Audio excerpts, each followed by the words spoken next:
Hello. Hi, everybody. Hey, Hi, Mama everybody. Colton. Oh, look at everybody. Hi, Lori. Hi, Chrissy. Hi, everybody. Sorry it took us a minute. We started chatting. What else is I new? forgot we weren't live. Just talk amongst ourselves. Yeah. Like, that could have been a FaceTime. Right. What is everyone reading? Chrissy is in the middle of a YA LGBT romance called Fake Dates. Oh, Fake Dates and Mooncakes. I've heard of that. I think I have too. Yeah. It's probably on my TBR. Why do I feel like that's a graphic novel? Or am I mixing it up with something else? I don't know, but the cover is freaking adorable. Is there a graphic novel called Mooncakes? That's like a Halloween-y? Maybe. Yes. Yeah. How cute is that? Oh, that's so cute. Ooh, Mail. He looks cute. I finished the last book in the Extraordinaries trilogy. I don't know what that one is. I don't Who's either. Lori, did you finish the Thursday Murder Club? Oh, yes. We need reports. Because I want to know if Katie's reaction was accurate to your reaction. The Extraordinaries. Oh, yeah. TJ Klune. Okay. Right. Which I think you said. It's Klune. I could just keep looking. Let me do my own research instead of just looking. The audiobook was so great.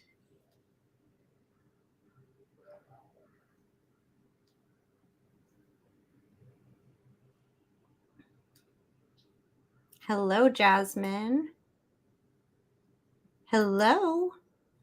Hello. Reading through the Dresden Files.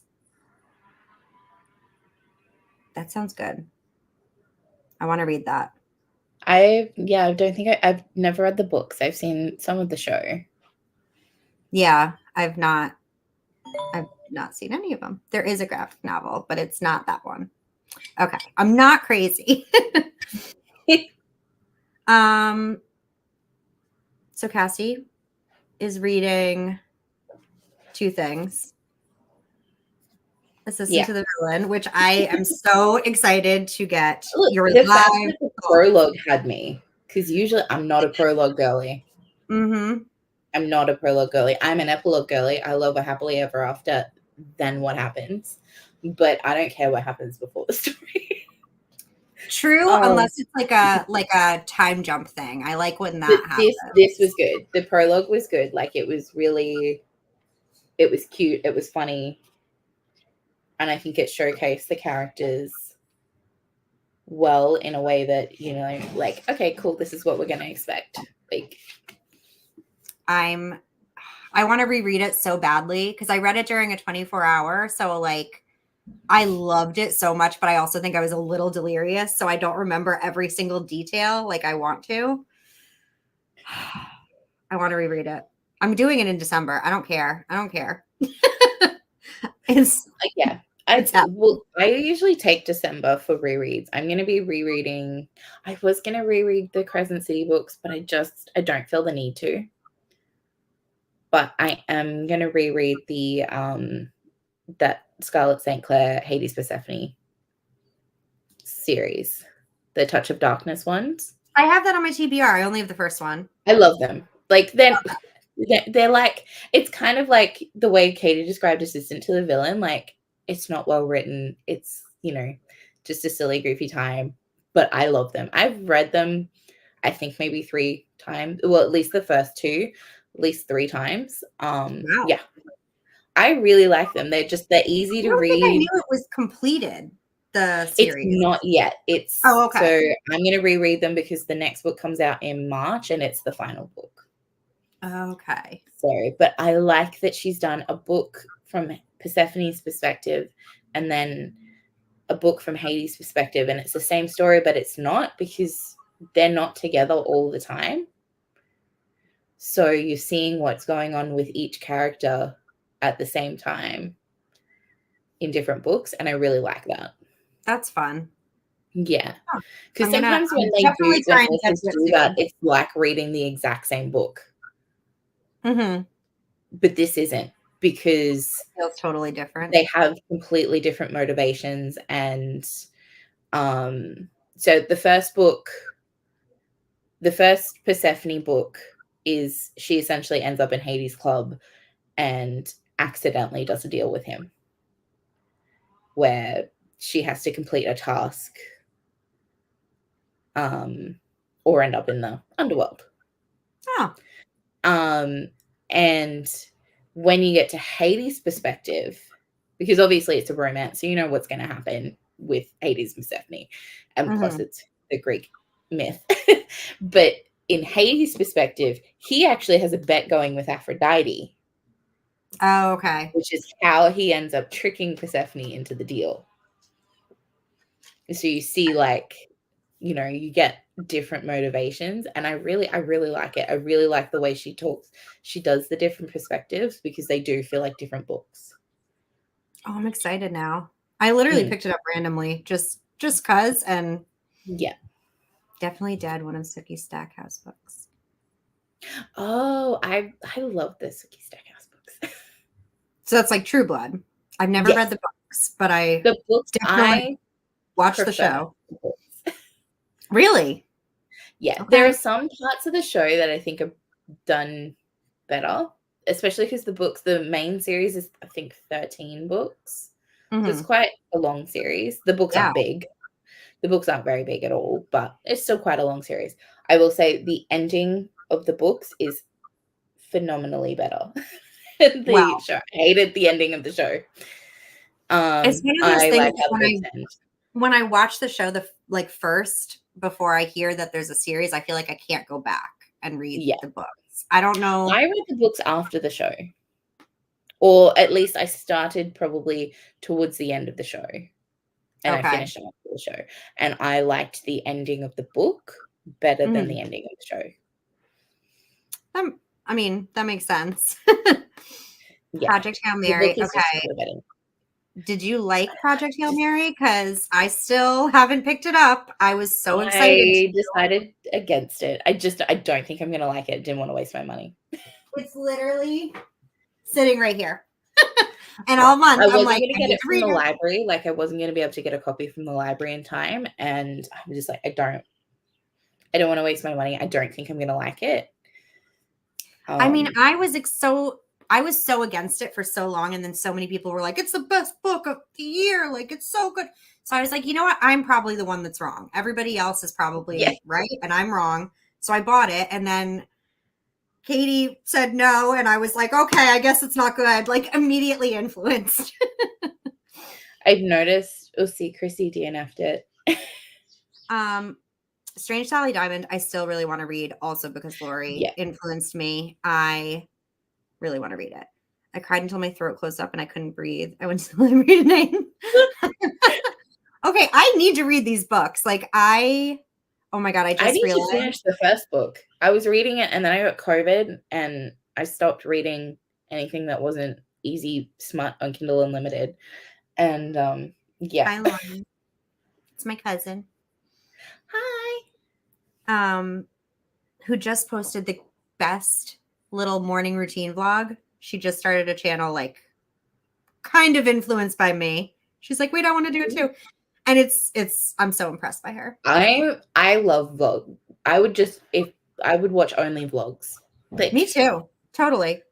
There's a girl I watch regularly, and her channel is just pretty much only vlogs now. And I love it. Yeah. I don't care what people are doing either. Like, you could be sitting on the couch reading, don't care. I will watch you. It's so relaxing. Let me into your life. It's like romanticizing your life.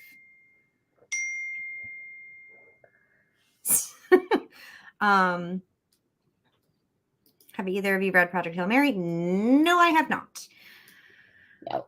But I want to. As soon as I heard Katie say she didn't like it, I'm like, we have somewhat similar tastes in those kind of books. Like other books, we have completely different tastes, but those kind of books, we're usually pretty on par. And I'm like, Katie didn't like it. I'm probably Another not going to like DNF. it. I'm not going to bother.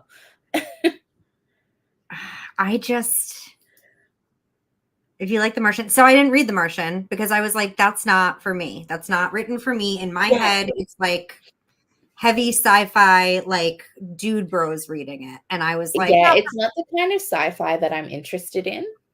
I want sci-fi that feels a little like fantasy. We should totally do a buddy read. I am 50 pages in and I only picked it up because I was on a sprint and I was in the middle of other books and Lori was like, I'm going to start this. I was like, all right, fine. Me too. Read 50 pages during that sprint, never touched it again. So one day. I think I'm about 50% in. That's further than me for sure. I was really enjoying it. I agree with Lori. I like The Martian better. All right, now I have to read both of them, guys. Katie doesn't read sci-fi. I know. I mean, I agree with that, but she was having an issue with like the characters, which I know is understandable from what I understand that one of these guys is like a little insufferable. But I don't know, why are so many people obsessed with this book if it's so bad? You know what I mean? Yeah. I feel like it probably is good. I just feel like it's not going to be for me. Not my type. Yeah. If I had been able to get it from the library in time, I probably would have read it, but I don't want to pay for it. I don't even know when the live show is. I mean, especially I just lost my job. I won't be buying books I'm not gonna like. Yeah, exactly. I can't save that money for books I'm gonna like. True. And I just got rid of 170 books, so I shouldn't be bringing new ones into my life. Yeah, I have a basket full of books I need to post online in my local Facebook community. Oh, yeah. Okay, so I have time if I decide to give it a go. Apparently, for people who liked it, I've heard most people say that the audiobook is the way to go. Interesting. I was actually going to ask this to the chats. Has anybody used the Spotify audiobooks that they have just allowed? It's if you have a Spotify premium membership, you get free audiobooks, but it's like, I think you get 15 hours a month or something like that. Yeah, I haven't tried it yet. I saved, I did save Subcutanean to listen to on Spotify, but it was free to do so. Oh, okay. I haven't actually used it. I just tried. I tried the book You Again just because it was the first one that popped up that I was like, oh, I was going to read that this month. And I just wanted an audiobook. And it was good. You can only raise the speed up to 2 times, which is that's like my minimum though. So yeah. But I'm confused by the 15 hours because what if you listen to like multiple books, but you only listen to an hour of each of them? Yeah. Or is it like if it's a 15-hour audiobook, because sometimes they are, and then is it based on your speed? Because if you're listening to and then like if it's an audiobook, say like a Brandon Sanderson one, right? Like, do you have to wait till next month to be able to? Like if I listen to do you have to wait till next month to finish the book? Finish it, right? And if I listen to a 12-hour book at 2 times speed, am I getting counted 6 hours or 12 hours? I just have questions. And it's like I can just find out, but I'm also like nervous that I'm going to start something and then not be able to finish it because it's reminding me a little of the old days with Scribd, where it's like, here's all these free books. Just kidding. Isn't that just very sciencey? Sciencey. Yeah, see, that's how I know it's not going to be for me. I like science fiction that feels like fantasy, but it's set in space. You know, like Star Wars. I wonder if the audiobook for Project Hail Mary, that's why I bring this up. If Spotify has the audiobook. I was going to look it up, and then I was like, it's not going to matter because I'm in Australia. We have a different library. Oh. The Spotify thing doesn't apply to Canada? Oh, that's so unfair. So weird. For what? It's so weird that Australia has it, but Canada doesn't. Also, for what reason? It's literally, I don't understand virtual things. Like, it's I in mean, the air. it says How it's come on it can't be Australian everywhere? Spotify, so I imagine if it's on Australian Spotify, Maybe I it's will do that. It's an Audible exclusive. Huh. oh, okay. So maybe it's exclusive in America Interesting. because I don't think the audiobook was listed as an exclusive. I Um, just don't oh no, understand how yeah, long it this is. is. Maybe that's a different language. Oh, wait, yeah, no, the one in Spotify, I think maybe in Spanish,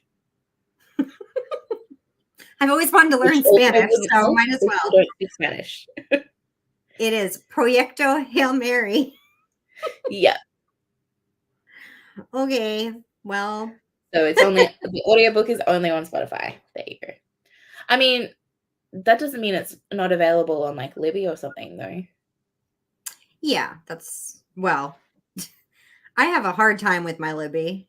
Um, I don't know why, because I live in New York City. One would think that the library would be extensive, Yeah, but I think the readership is also extensive. So it doesn't matter what yeah, book I am looking for, there is a 6-month wait at minimum for every single book ever.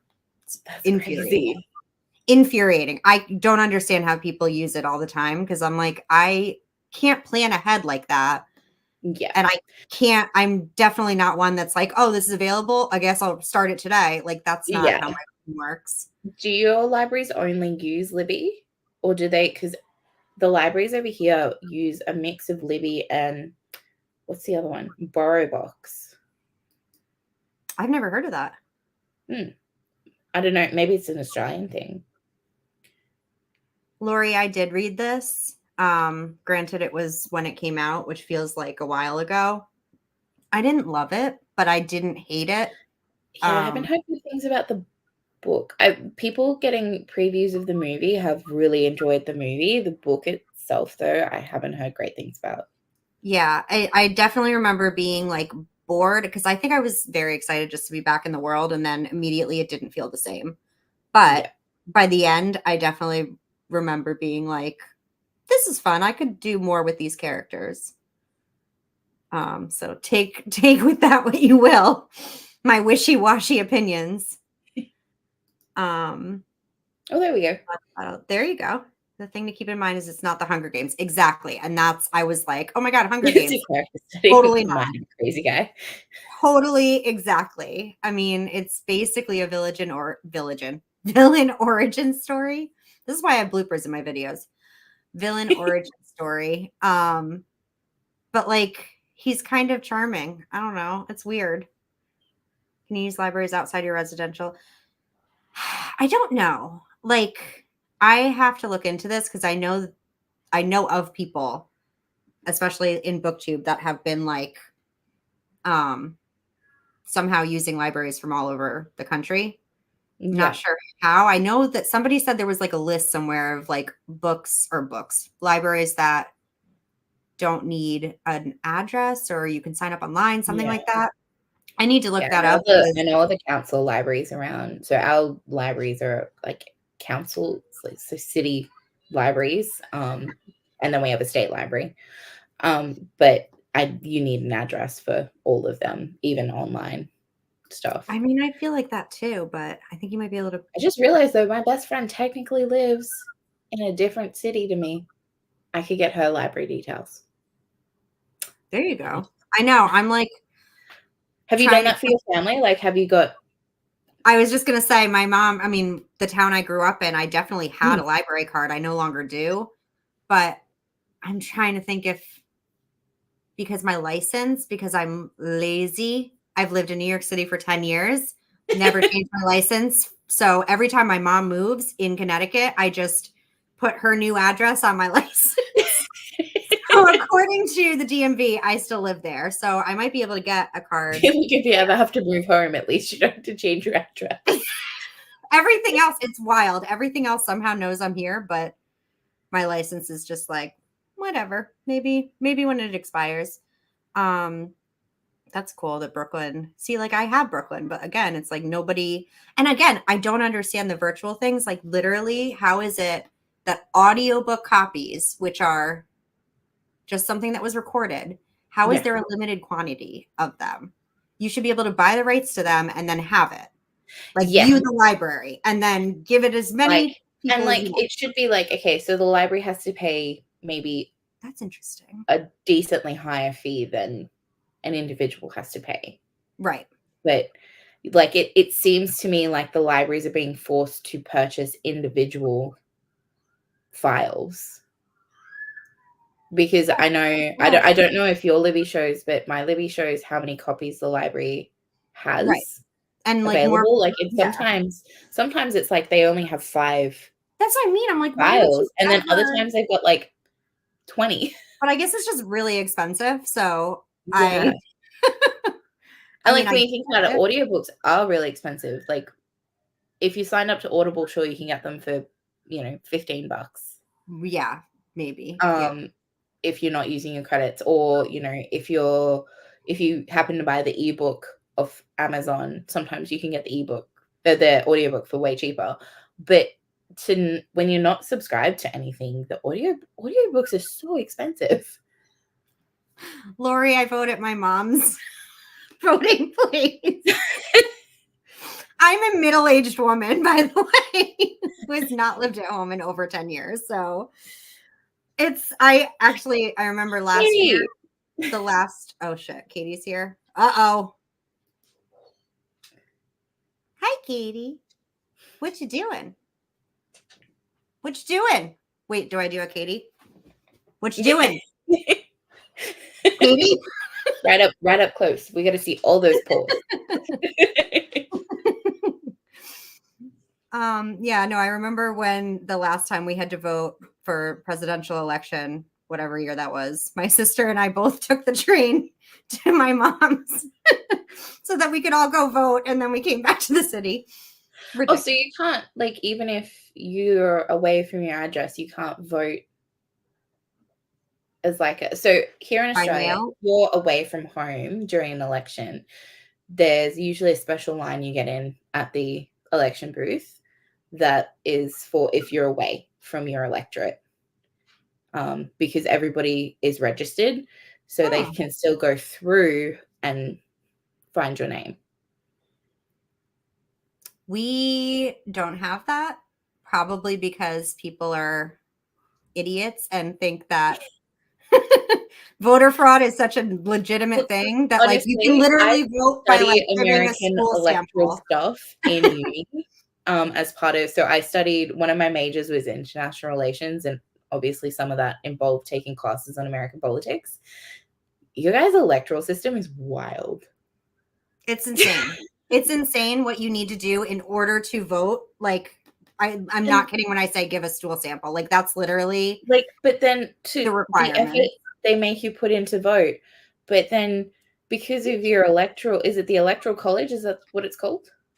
It may not count. Like it baffles me. I still don't understand it. Nobody does. Nobody does. Did I nail your impression? I ain't doing. Where are you? I ain't doing it all. You already know. Yeah. Do we let her in? I'm just kidding. Insane. Stay tuned, Missy.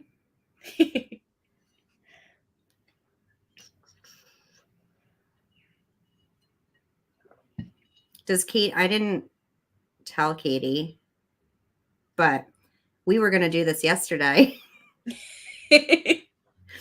And then you and Jan to be fair, though, we did plan it fairly last minute. Way last minute. And then I, like an idiot, scheduled it instead of just waiting to make sure it was going to happen. So then all of a sudden we got the Patreon and we're like, if Katie's sprinting, maybe we should just watch hers. Yeah. I have a degree in political science and I couldn't explain it to you. I mean, exactly. Yeah, I really feel like one semester at uni studying it was just not enough. to even begin to comprehend it. No, I mean, none of it makes any sense. Because the way you guys count your votes is very different to over here too. Like, we literally have people who count every individual vote. And then it sort of gets a breakdown from there because of the bipartisanship. Different independent and smaller political parties align themselves with the different the two major ones, and then so you count the votes, and then you kind of sort the votes into where they belong. So then those votes get counted. If there's ends up being a majority, those votes then get counted in, and yeah. That sounds like a big job. It's a lot more simple. It's a lot more simple than you guys. Well, yeah, exactly. We're like all worried about fraud, but then like we have machines doing it and just being like, I think this is fine. Katie, I sent you the link.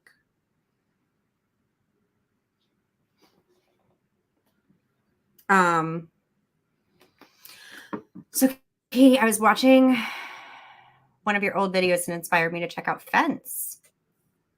Is that graphic novel? I feel confused. 'Tis confusion. Because I'm thinking of a graphic novel too, but I think there's also a book, or I could be completely wrong.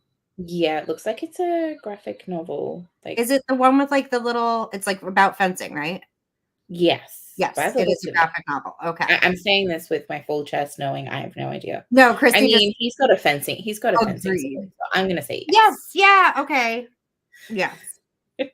So much political corruption. One cannot sort out what is legitimate from what is not. Totally. Is the same here in New Zealand. Oh, we got New Zealand. Jojo, I think that's going to happen here. We have my state has its election next year, and I think it's going to be too close to get a majority, and we're going to end up waiting half the electoral term to get the government sorted. Don't we love politics? Oops, I didn't mean to do that. Yeah, because that's what happens if one of the two main parties don't get the majority, which is a certain amount of seats, then they have to then scramble to get support to fill the missing seats to make the majority. Okay. And the support has to come from independents and other small political parties.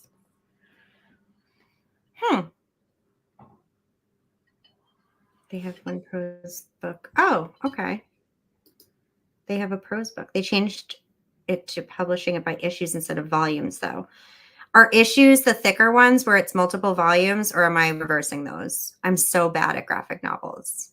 Yeah, I know. Because there's issues and volumes, but I don't know which one's the bigger one. Like, are volumes? I would have thought issues would have been smaller because it. Okay, so volumes are collections. That's just my thinking of it because of the way, like, if you have like an issue of a magazine. I have. It's like I've never read a graphic novel. This is a volume of Saga. It's also dusty.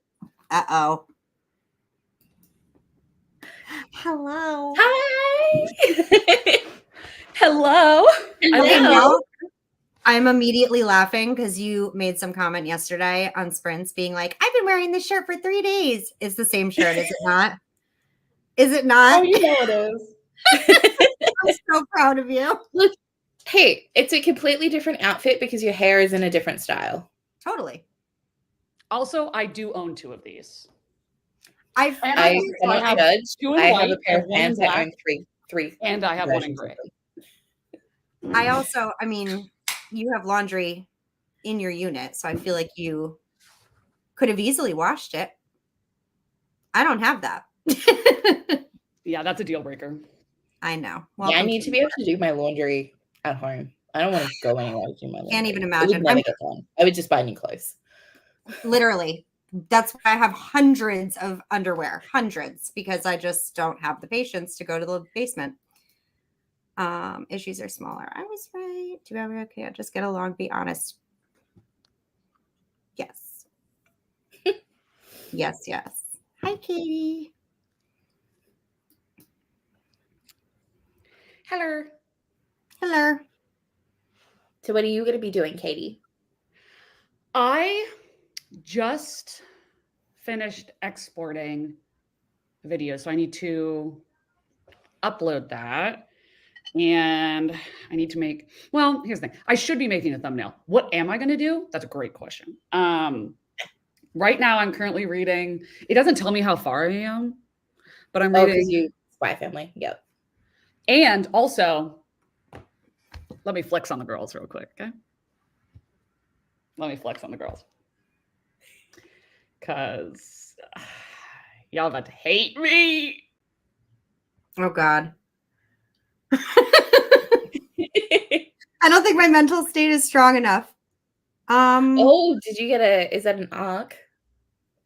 Nice. And it better be good because this is not it. Okay. I thank you. I swear to God, I just was so confused because I thought those were the same book. And I'm like, didn't you already mention that you didn't like it? And now you're like, look what I have. This is a new trilogy that she's coming out with, which was a short story that she's expanding. Right. And that's I read also like an arc. 20 pages and I was like, I'm done. I can't. That's an Yeah. arc too, right? Yeah. And But so it's just, it's not that I'm like, oh, this writing is horrible, like of evocation. It's just, I was reading that book and thinking, there is not one single piece of evidence to prove that S.T. Gibson wrote A Dowry of Blood. Like, none. Is it told in the same format as No. Dowry of Blood? No. I think I that finally watched Gavin's video too, where he reads that. And I was like, no, because I was wondering what he was going to pick for you because he'd already done Bunny for Kayla. And I was like, when he picked it up, I was like, immediately no. I don't think he's going to like the writing style. And no, it's like, he's probably thinking, oh yeah, gothic horror. This is for me. But I was like, I remember him saying he doesn't like Dracula because of the way it was written. And I was like, he's not going to like it because it's written the same as Dracula. I can't imagine somebody not liking A Dowry of Blood. Like, it doesn't seem possible. His impersonation of you was, it was so good. I watched it like 10 times. Me too. Do you know what? So, okay. I don't know if you saw my message, but I lost my job last week. So I got made redundant. So I wasn't like fired, which was awesome. But yeah, budget cuts. How's that not the same thing? So being fired usually means you've done something wrong or something's happened. This is just literally budget cuts.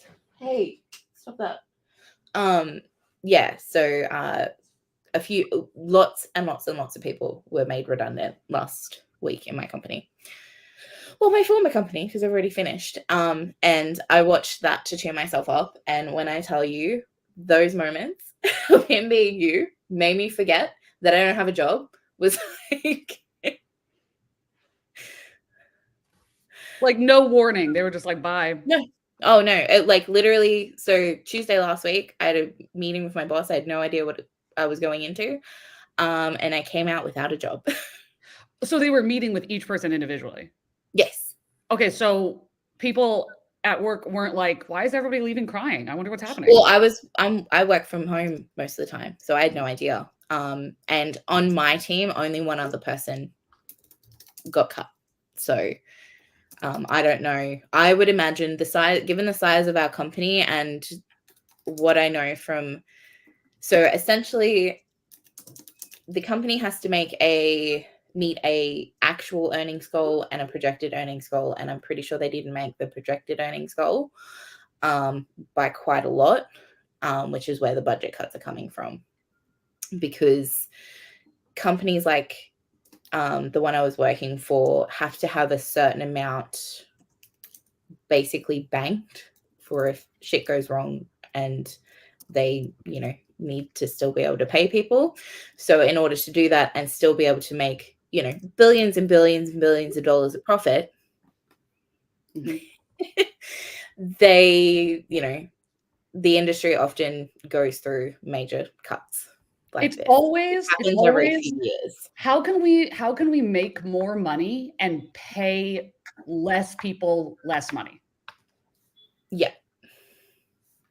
Yeah. It's just, and you know, it's really shitty, but it is the nature of the industry that I was in. The major construction industry is just, it's dicey. And unfortunately, every few years it goes into a bit of a slump with work that's coming in, and there's not a lot you can do about it, especially when the company's main income is government work. So rail jobs, road jobs, defense jobs, that kind of stuff. The company doesn't have a lot of private clients. It's all government. So when the government's not putting out work for people, creating projects. That said, though, the company did win and start a $4+ billion job this year. So the company is not failing by any means, but they're definitely doing a little better now that I'm not there. in a couple months from now, they're going to be like, "Oh, we're hiring again." Oh yeah, absolutely. That's what happens. Yeah. Could you not be like, give me a call? Like, well, I told my boss, because I got along really, really well with my boss, and he was not happy to have to make cuts to his team at all. And honestly, the hole that my position is leaving is probably going to be fairly gaping. There's a lot of behind the scenes stuff that I did that is going to fall to other people who just don't have the time, including my boss. but so they don't think about that. They don't. When he's on a bit of a, he's not allowed to hire contractors at the moment, because of all the budget cuts. But I was like, look, when you're allowed to hire contractors again, give me a call. No, but like the bosses and stuff, like they don't think about that. They don't think about like how much. No, they don't care. They don't care. It's as long as they can make their money. It's disgusting. Yeah.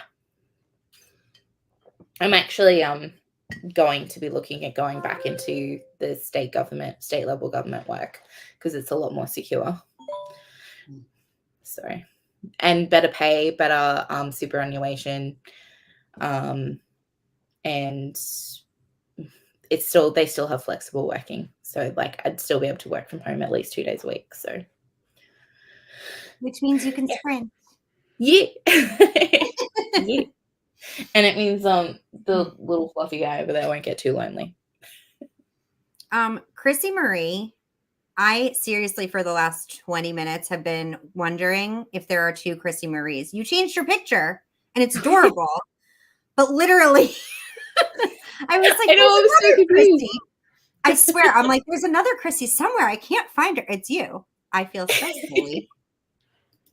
Totally off topic. Yeah.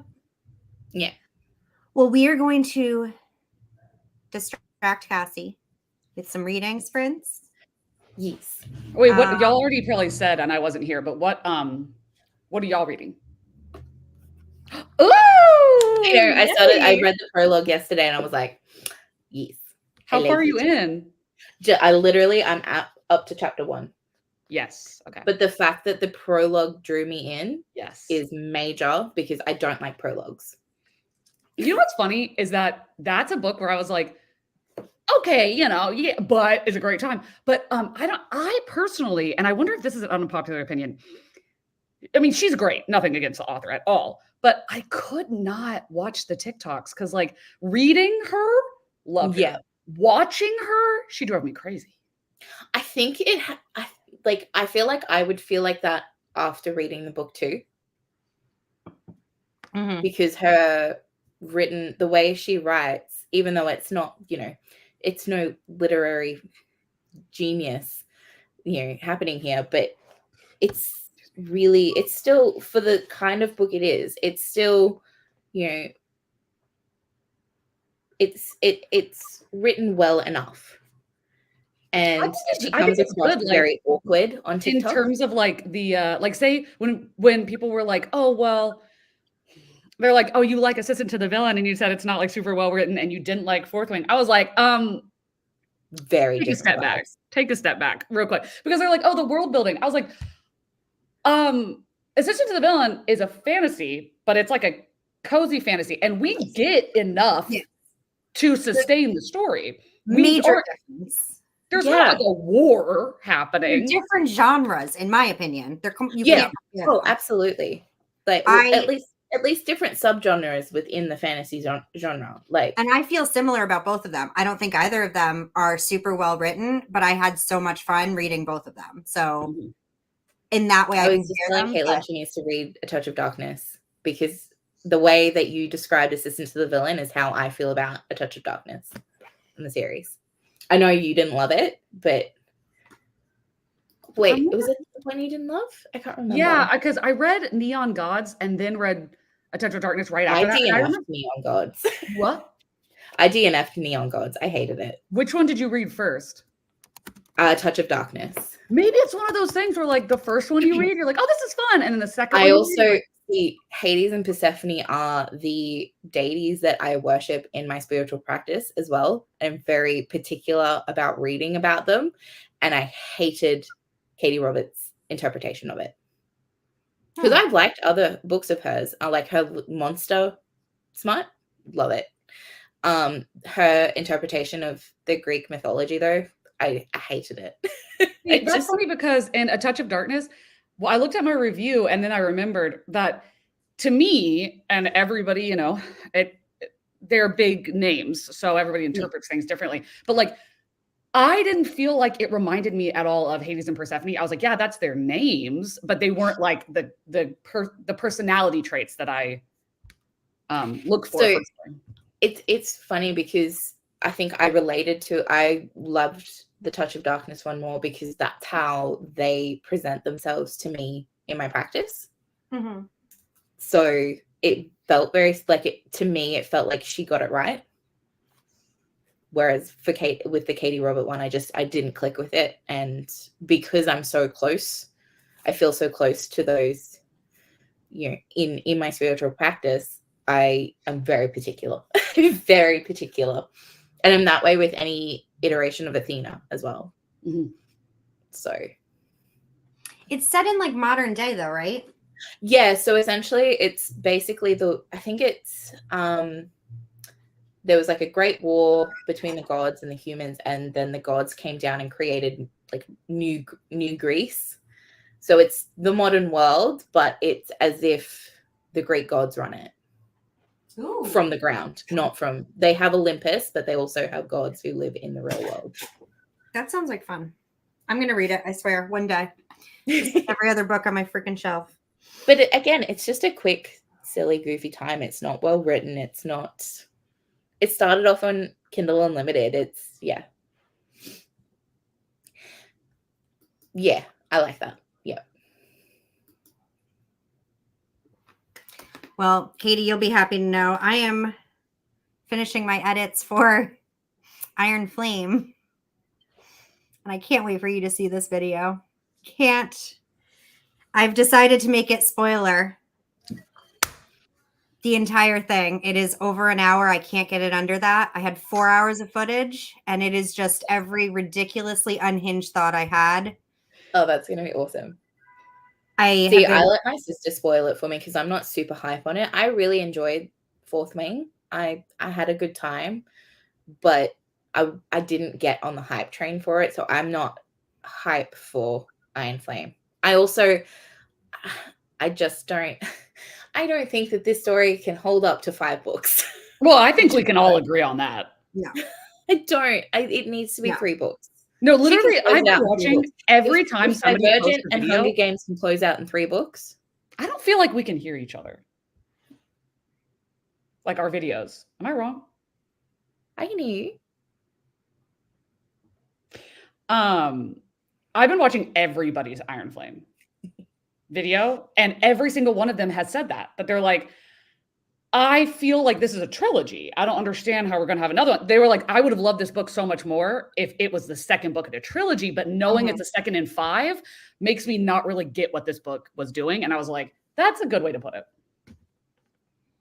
So my sister really enjoyed Iron Flame, but she said the same thing. She said that she doesn't really get how it's going to fit in being 5 Yeah. books. Oh, this vlog is kicking my ass, but I can't wait to watch it.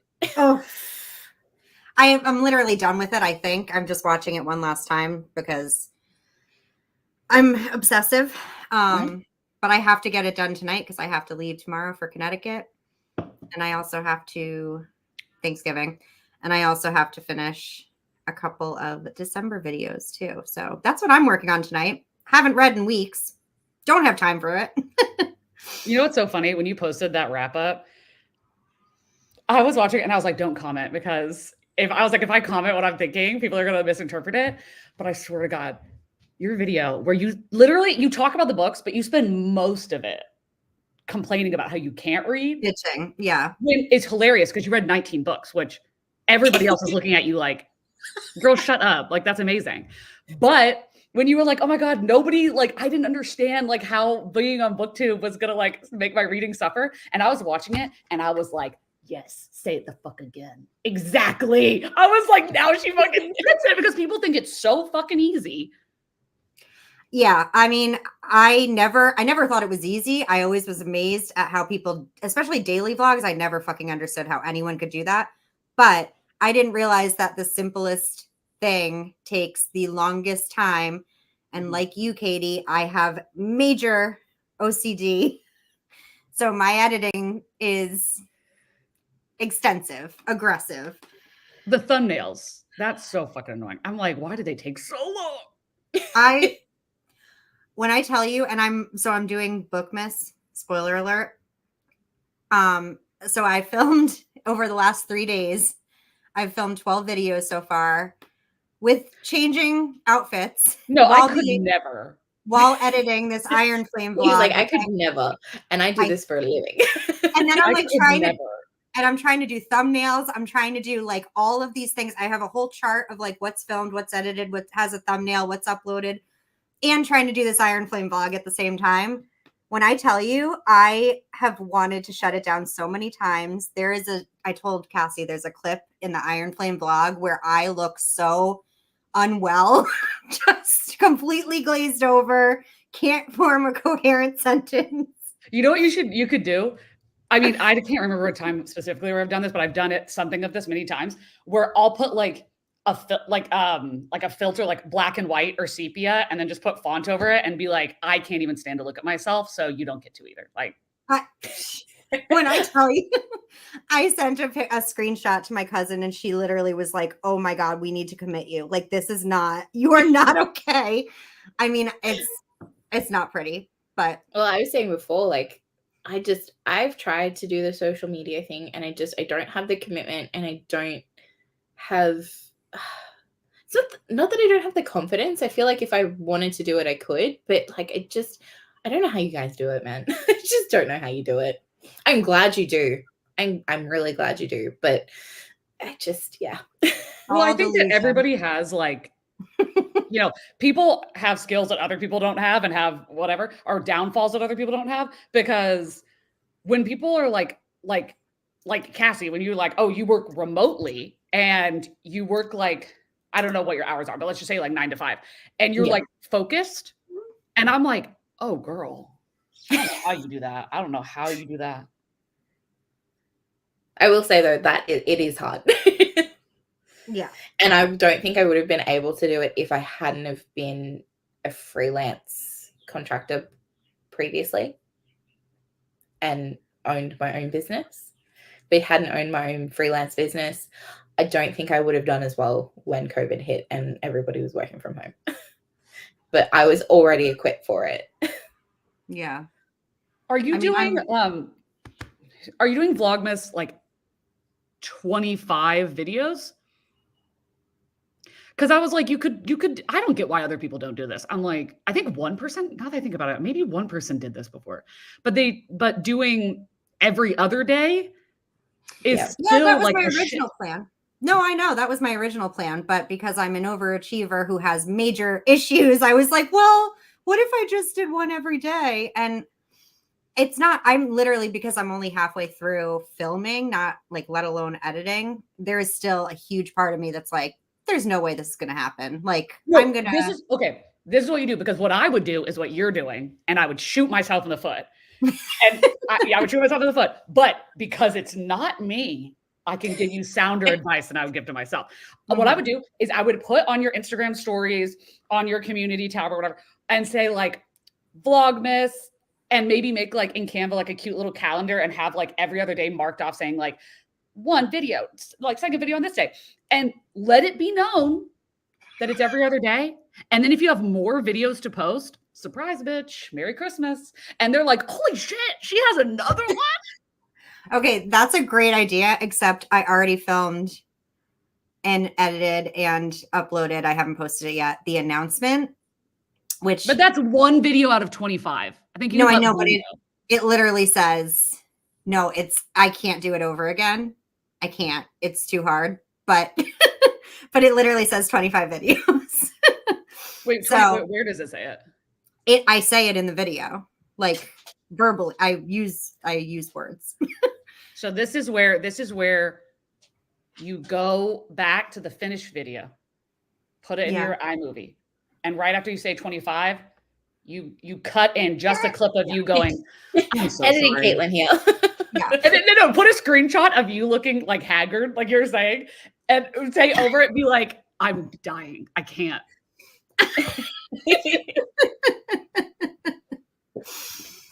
The nod of doom.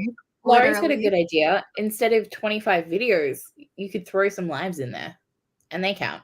Where does it say it? What? Oh, that's not a bad idea. I know. And this is all, again, it's like I keep complaining about doing this, and then I'm like, this is my own fault. I've chosen this as my path. I can't complain. I feel like it makes it worse though, because you've got no one to blame but yourself then. No, exactly. I mean, literally, when I tell you this is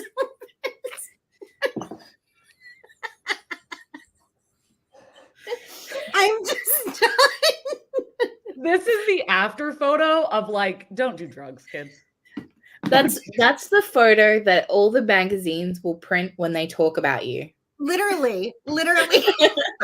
Any news article that ever happens about you, that's the photo they're going to use. There's going to be like a documentary about the rise and fall of Charlie's chapters, and that's going to be like the end screen where it's going to pause, and there's just going to be like captions being like, after this, she was admitted to inpatient treatment.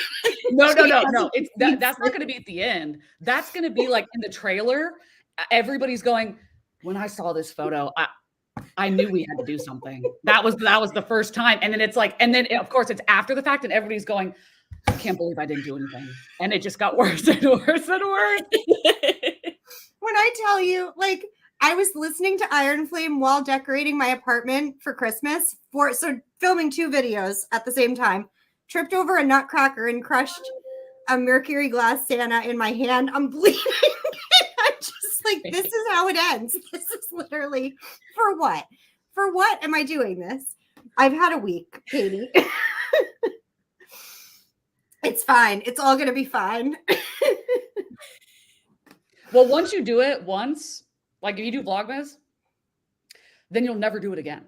No, I know. And the thing is, the reason I'm doing it now is because I'm not working. I go back to work on December 26th with my new show. So like, I'm not going to be able to maintain this much, I mean, I'm on every live. Every time you're sprinting, I'm like, hi, because like I'm literally sitting at home. So that's not my normal life. So I'm capitalizing. Yeah. Like my experience of that, which, isn't, because that would be 25 days. But when I did those moving vlogs, I genuinely, sitting here right now, can't tell you how I did it. Like, I can't explain it. No. It's a fever dream, the whole thing. I often wonder that, how you did that. I remember watching those and I'm like, I've moved so much in my life and I could never. No, it's stressful enough. I don't even want to talk to the movers, let alone a camera. The only thing that I'll say that I did for that, which isn't enough to make it easier, but it was just a little, is that I started it a day early. So like I started filming like the day before my parents got there, I think. Yeah, the day before my parents got there. So when I posted day 1, for me, it was day 2. Or sorry. You know what I'm saying? Like I did it a day in advance because I knew something was going to fucking happen. I was like, something's going to happen. I'm not going to be able to film on a day. And there was one day that I was like, I can't fucking do this right now. So yeah. As somebody who knows that if anything can go wrong on a move, it's going to, I was just like, when I was watching that, I was like, oh my God, girl, you have dedication. The shelves, the taking all the wood back to Home Depot. That was wild. Like, when I moved last year into this place, we had our movers cancel on us at the last minute and tell us that they couldn't do it for like 3 more days. We had to scramble to find another moving company. Did they pay you anything for Nope. their cancellation? Nope. And when I tell you, if I had been filming that, it would have just been me sobbing on the floor because we had no furniture. Like all the furniture was like lined up, ready to go. That was one thing that I'm glad that this time I had like a little bit of foresight on. Was when we were moving, I was like, no matter what, we have to bring the vacuum and the bed and the mattress and the sheets because I'm not setting that bed up until I vacuum, and I'm not staying here without the bed put together. Yeah.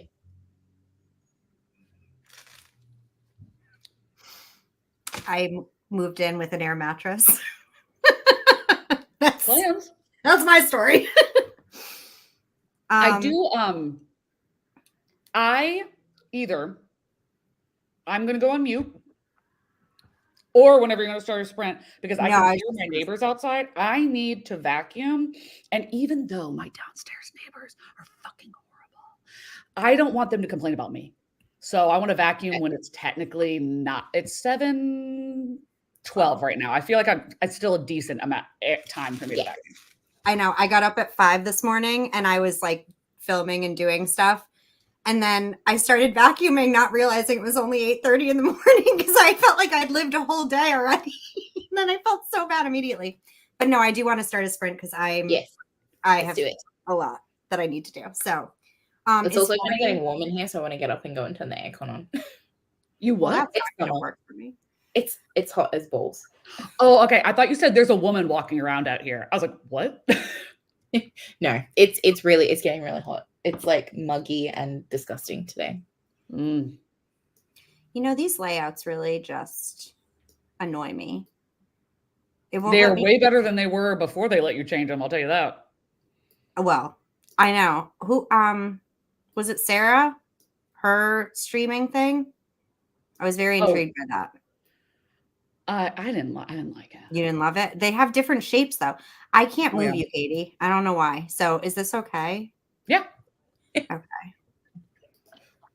No problem. I mean, I'm gonna be shut up. What?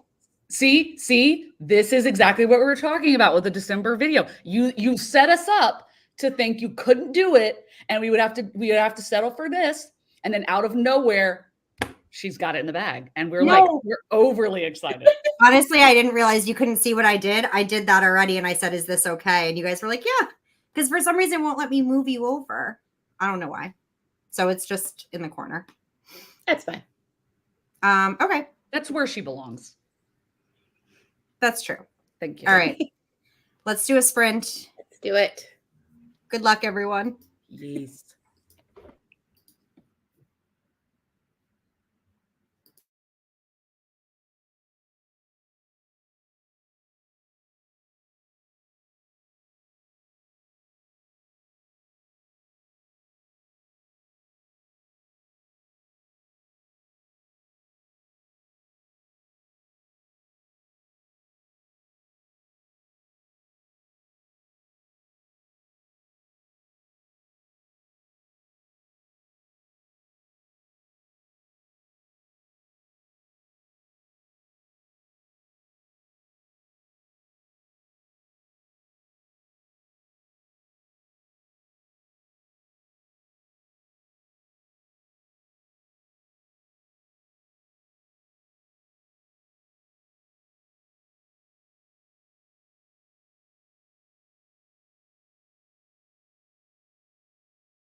Hello.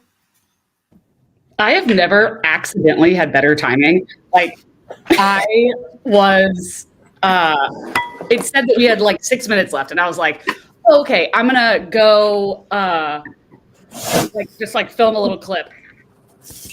And I realized that I wasn't paying attention to how much time I'd been talking. And when I came and looked, it said that we had 7 seconds left. And I was like, oh God. I assumed you were like watching it somewhere else because I was like, that was perfect timing. She had to have been watching it. No. Jose. Hi.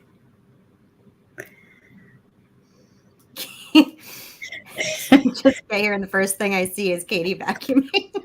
It needed to be done, y'all. Only you at 7 o'clock at night. Basically. I hate vacuuming. You what? I think I'm done. I hate vacuuming. It's the worst. Charlie, I didn't hear what you said. Oh, I said I think I'm done. I think. Yay. Of course, I just came up with another idea to add. So. Oh, I do that This is all why the time. I was like literally at like the very end of it, and I was like, "It's good. I'm ready to export." And then I was like, "Wait, what if I do this?" Or the worst is like I'll be like 75% of the way through, and I think, okay, what if I added this element? Then I have to go back to the beginning to add it through the whole video. Mm-hmm. Yeah, I did that yesterday when I decided to add a rewinding of the entire video to the beginning. I was like, wait a minute, now I need to find all the clips to put. I hate myself. I love how unhinged you guys are. It's not okay. But I It's also fun to watch. It's not good to be in the brain of. Yeah. Can I just say, like, I feel like if I did YouTube, this would be me. Like, yeah. It's easy to fall you into say this stuff, and I go, well, sure, why wouldn't you do it? There are people in the book community that legitimately will come back from an hour sprint and be like, so I filmed 3 videos, I think, and then they'll come back from the next sprint and they will have edited all of them. And I'm like, fuck off. Could not be me. That's why I'm so happy I have you, Katie, because like my insanity, I feel like is not just me. Mm-hmm. Like I don't feel so alone. Mm-hmm. Listening to the Rachel incident and crocheting. I want to learn how to crochet. Somebody mentioned that the other day and I didn't know what it was. Reading Fourth Wing and loving it. Sorry, Katie. Yay. Good. It was super awkward yesterday during the sprints that you were doing with Jan. I'm sitting here editing my video and I had gotten to a part where I was talking about how much I loved Fourth Wing as you and Jan were just shitting all over the book. And I was like, this is just so awkward. I'm like, am I crazy? No, you are the majority. Only 40 pages left of Weather Girl. I liked that book a lot. Do you like it? Finished early? Why not drive myself harder? Finish early? Never. Yeah, never. No. I need this totally exported and uploaded by 12 o'clock tomorrow. That was me. Okay, but see, when like this is what people need to understand. Okay? You need to get it. I'm talking to the 0.5% of the population that are not going to like this book because we need to hear each other. I don't care if people that like it hear what I'm saying. It's not for you. I don't want you to hear it. I want you to love the book by yourself. Totally. I appreciate hearing all opinions. And that's actually why I reread Fourth Wing before I even started Iron Flame, because the most recent video I watched of Fourth Wing was yours. And I was like, I need to verify some things here. And I had just as much fun. Not gonna tell you what happened with Iron Flame, but Fourth Wing, I stand by. Well, Katie, I agree with a lot of what you said, but a lot of what you hated about it is what I loved about it. And I think that's like, there's I think that's why I like negative reviews. Because it doesn't mean that I'm going to hate the book or that I think the person who didn't like it is stupid. It's just, yeah. Like a lot of the things that you were like, oh, this is so dumb. And I'm like, yeah, but I like it. I don't know who this is, I love that it's but Tango. it's my name, so it's got to be a family member. Has to be. Needed something easy after Iron Flame. Good. I'm glad. Yeah, I haven't picked a new book. I mean, I don't have time, but Well, you don't have to wait long. I'm sure the next one will be out 5 months from now. apparently not. She hasn't even started it, so did not expect. Okay, that'll be even more suspicious if it comes out in in a very short amount of time. It's written by AI. I'm not saying that it's written by AI. I'm saying that I think that it's on this live utilized. stream. This is literally the beginning of the giant conspiracy. Like, I don't think that it was written using AI, but I think it was utilized to help make the book. My taste is very different than Katie. I mean, my taste is different. Everyone's taste is different. Like, there are books that Katie and I both love. Yeah. Hi. Wait, which one? I have two. I think it's Connor. I assume. But it could be Jameson. Who's to say? Jameson's 8, so it would be impressive. Which, by the way, Katie, if I finish all of these videos for December early enough, I might reward myself with a quick little trip to my brother's in Atlanta. So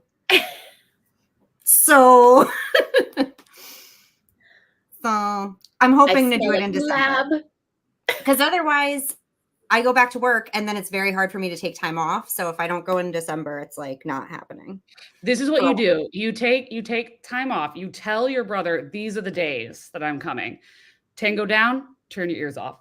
So you tell him, I'm coming for these days. Really, you booked the flight 3 extra days.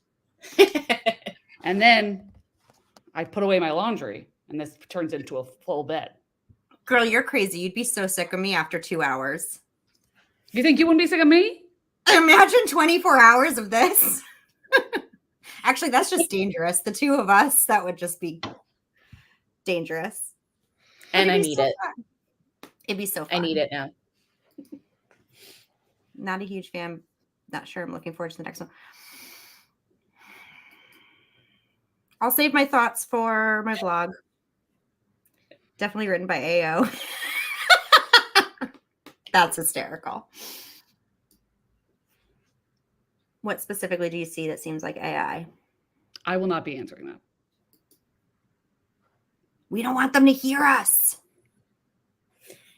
So the question is, do I post this vlog on Thanksgiving? No, tomorrow. I'm just kidding. Oh God, no. I need listen. So when is Thanksgiving? Thursday. Okay. Which is a posting day that I sometimes post on. Or do I post the Bookmas announcement on Thursday and then post this vlog next week? I don't know. Okay. I would say that the announcement. So what day would that be? Oh, so Thanksgiving is the 23rd. What day did you say that you were thinking about posting the announcement? I was going to post it since I have nothing else filmed for November. I was going to post it like Monday, and then the first Bookmas video would be on the 1st. Friday. Yeah, Wednesday. Friday. No, Wednesday will be the 1st of December. What? No. Wait, am I missing 2 days? Oh my God. Yeah. I was like, because next Thursday is the 30th, isn't it? Katie, when I tell you. Yeah, next Friday is the 1st of December. The heart attack you just gave me, I was like, no, it's Friday. That would have been the final straw. I would have taken down my channel. It would have been over. It would have been over. Whew, I was like, wait. I don't know how I missed the 29th and 30th on my own damn calendar. Okay. But I feel like if you did the vlog first and then the announcement, in case people think that the vlog is part of Bookmas. Yeah. Even though, like, I don't know if posting the announcement, I feel like, oh, sorry, my bad. I don't know what I was about to say. What I actually think is I agree with Cassie 1,000%. I don't know where I was going with that. Wait, what? I went in like I was opposing what she was saying and realized my tone. And I was like, no, I actually agree completely. What am I doing? Yeah, I thought she was going to pose it too. And I was like, do whatever Katie says, because I don't do this for a living. Well, that's why I'm asking you, because I feel like, But as a viewer, I would rather see the vlog first and then Yeah. the announcement and then go into the Bookmas stuff. that's what I was thinking. Also, there's, I mean, obviously there's pros and cons for both, but to me, I would think one, the closer to December the announcement is, the more people will remember. And Mhm. also, Yeah. because if you say, oh, it's like 10 days from now, they'll be like, oh, yeah, I'll come back for that. But if it's like, it's 3 days from now, it's like, let me set up my notifications or whatever. But also, I would post the Iron Flame and Fourth Wing one as soon or sooner than later, because there's people wanting to watch it right now. Yeah. I know. And I'm like, Yeah, I'm I feel not like even a week's difference could change Definitely. the level of hype That's that there true. is on it. That's true. And I'm A not week like, from now, I'm not going to be watching the videos anymore. I haven't seen any of them yet because I didn't want to sway my opinions by watching other people. So like, and my The only editing and person I've everything. seen on BookTube that I actually watched read it was Olivia, and then she DNF'd it. So Yes, I know, which I did see that. And I was like, I'll just turn it off when she gets like past where I am. And then she DNF'd it. And I was like, well, and that was around the time I was thinking about DNFing it. So I was like, should I just listen to Olivia? Chrissy, are you guys doing something fun for Thanksgiving? That sounds like my nightmare. And I have always said that I will never, ever join a family that does 10Ks on Thanksgiving. I can't. wait, is that like a thing that people do? Yes, like there's like turkey trots and stuff. Yep. Like, I mean, absolutely go you, because I'm not capable and I'm so in awe of people that are. But I'm also so sorry for you. If we had something like Thanksgiving, it would just be another excuse to get drunk. Well, I was just going to say my morning on Thanksgiving is spent drinking apple cider mimosas, watching the parade with my family in our pajamas. Delicious. And then we get dressed and then we eat all day. That's it. And watch football. I've never had an apple cider mimosa, and now I feel like I've been missing out my entire life. It's yummy. You got to rim the rim. Words, man, words. Maybe I'll make some on Christmas Day. Cinnamon sugar on the rim. Ooh, okay, cool. I mean, it doesn't sound like a very summery drink, but I don't care. I know. I always forget it's not fall for you. Yeah, I've always wanted to have a white Christmas, but it doesn't happen here. We have 40-degree heat Christmas. Well, what do you Boxing Day? Do you do that, or is that just so we have Boxing Day. Boxing Day is kind of like what do you guys call your sales after Thanksgiving? Black Friday? Is that what it is? Yeah. So it's kind of that kind of concept. It's not as good as it used to be. So when I was a kid, it used to be crazy deals. And they used to be like 1 day only. But because people go nuts at the shops for that kind of stuff, they actually changed the laws to make it that stores couldn't do like 1 day only deals like that because people were getting injured.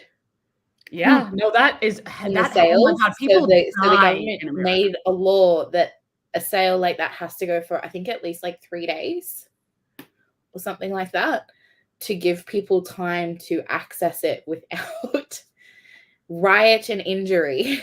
No, dude, in America, people die on Black Friday.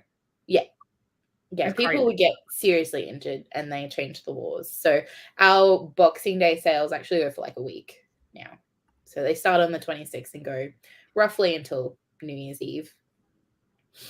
But my cousin, way back in the day, worked at Victoria's Secret. This is when we were like in high school, college age, and they needed extra help for Black Friday. So she brought me in. So I'd never worked retail. I had never worked Victoria's Secret, but I just came in to be an extra set of hands. I got like $200 or whatever. When I tell you, going into work after Thanksgiving, and then like literally staying up all night helping these customers for these stupid deals. I swear to God, we constantly talk about it to this day. Anytime anything feels like forever, we're like, it's Black Friday again. Oh no. Yeah. It's Black Friday. Essentially, like Boxing Day, you have like people who go out and do the shopping on Boxing Day. Like my aunt does it every year, and we used to go when we were kids. She used to come pick us up from my grandma's place and take us shopping. We don't really go anymore because I hate people, and I don't want to deal with it. Yep. The other half of the people that aren't going shopping are eating leftovers and drinking. And just like it's basically like a hangover day from Christmas Day. That would be lovely. It's really good. I always have a good time on Boxing Day. I get to start work on Boxing Day. Yay. They're like, But yeah, we're gonna bring you guys. It's not like a big thing for you guys, is it? Like no, yeah. But they're like, yeah, we'll bring you guys back in December. I don't know, like the 26th. I'm like, I know I've been unemployed for several months, but that day I kind of would like off. Like, yeah, Christmas. Come on. Well, also that's the Barnes and Noble sale. Do you not know about the Barnes and Noble sale? Which one? There's like the one where they do the hardback.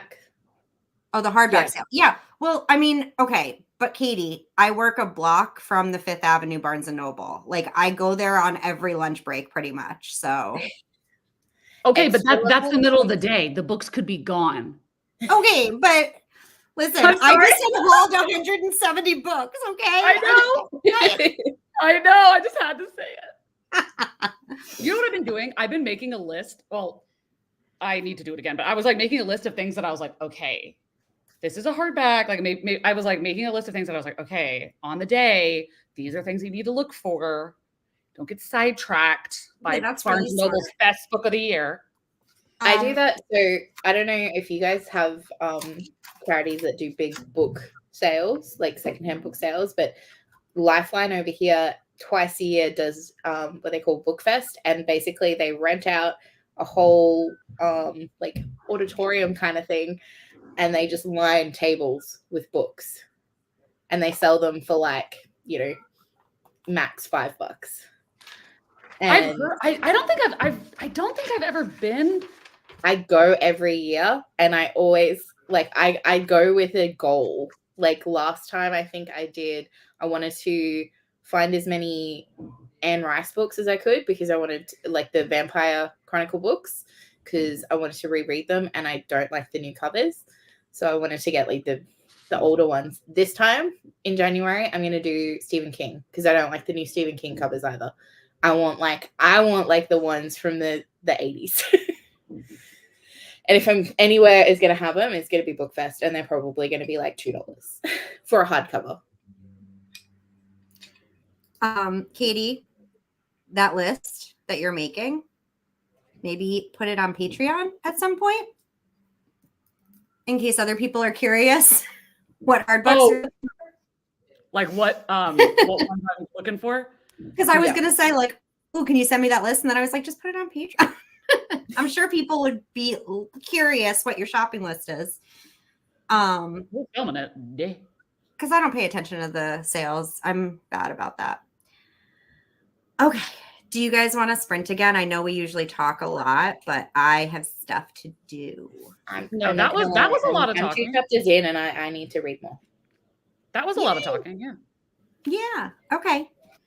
Let's do it.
Welcome back.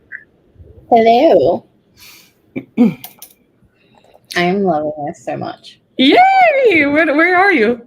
I'm not really far. We're on chapter 6. I just got to the first chapter where it's from the villain's perspective. What page is that on? 51. Okay, that's a good I'm at 52. But I love it. It's so good. So good. It's exactly what I needed to read because I've been wanting to read a bit of fantasy, but I'm in a romance era at the moment. And I'm particularly in a small town and or billionaire romance. And this kind of feels like that, but fantasy. I love it. I love it. I'm so jealous. That is a great name, Betty Spaghetti. Wasn't that a doll? Yeah. Betty. Oh my God, I used to have those. Betty Spaghetti. Yeah, they were dolls. And if you don't know what they look like, look them up because they're very funny looking. It's like if a Polly Pocket and a pack of ramen noodles had a baby, it would be a Betty Spaghetti. I feel like I've seen them. And oh my God, wow. On eBay, they go for crazy dollars. Jesus. Wow. Oh, I remember them. Yeah. I want to pull my hair out because this is taking forever to export. What else is new? Which means I can't do anything else because my disk storage is full. This happens to me all the time. Like I can't edit 4 videos at the same time. I can't do it. Well, when you say disk, I'm just trying to think of it because if this is the same thing that happens to me, when you say disk storage, is it like your storage on your computer? It's like, it's too much. Yeah, because I use my hard drive for everything, but when I'm editing, the like iMovie itself with the library uses so much storage space, I guess. I don't know why. I don't know how. This happens to me, like, I would say at least twice a month where I have to go through and delete everything. And like right now, I literally only have active things that I'm working on in the library, but apparently that's too much. I mean, I get it. This video is over an hour long, but I can't work on anything else until that's done. So what the Would it make a that you difference have if you like work with the cloud? one at a time. You go first, Katie. Katie? Your clips, like the individual clips for your video, how much storage does it say that it's taking up? Like say, okay, I'm looking at a clip of mine that's 2 minutes and 21 seconds. And it's for me, it's a higher storage because it was a higher quality. But anyway, whatever. So what does it say that yours is taking up for maybe like a similar minutes? Where do I see that? So you can right click and say get info On like in iMovie? I don't know if you can do it in iMovie, No, but you should be able to do it wherever the folder is. Yeah. What? It should be in the files, shouldn't it? So if you go into the actual, is it Finder? Yeah, Finder. And then right click on the file in Finder. It should tell you when you say get info. I don't know if you can hover over it and it says. No, that's only Windows. Ignore that. I don't know because all of my files are in my hard drive, but they're also being used in the movie library. So, Well, is it like the clips that you have that are on your hard drive? So this is something I find confusing because I know that people would say that they would edit using their hard drive, but if the clips are being used in iMovie, they're on my computer somewhere, okay, right? So can you not? I mean, I don't know. I don't know either. I can't find them on. Yeah, I can't find them on my computer, but apparently, like if I go into my storage, it's telling me that I have 154 gigabytes of documents, and within that, the movies. I'm sorry, I have 177.7 gigabytes in movies in my movie library. Let me see.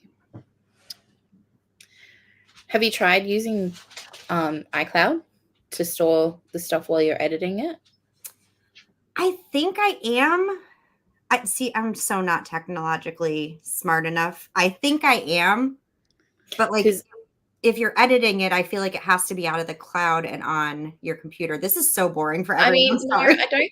Well, I don't know necessarily with iMovie, but I know when so part of some of my folders on my Mac are saved just to the cloud. They don't save anywhere else.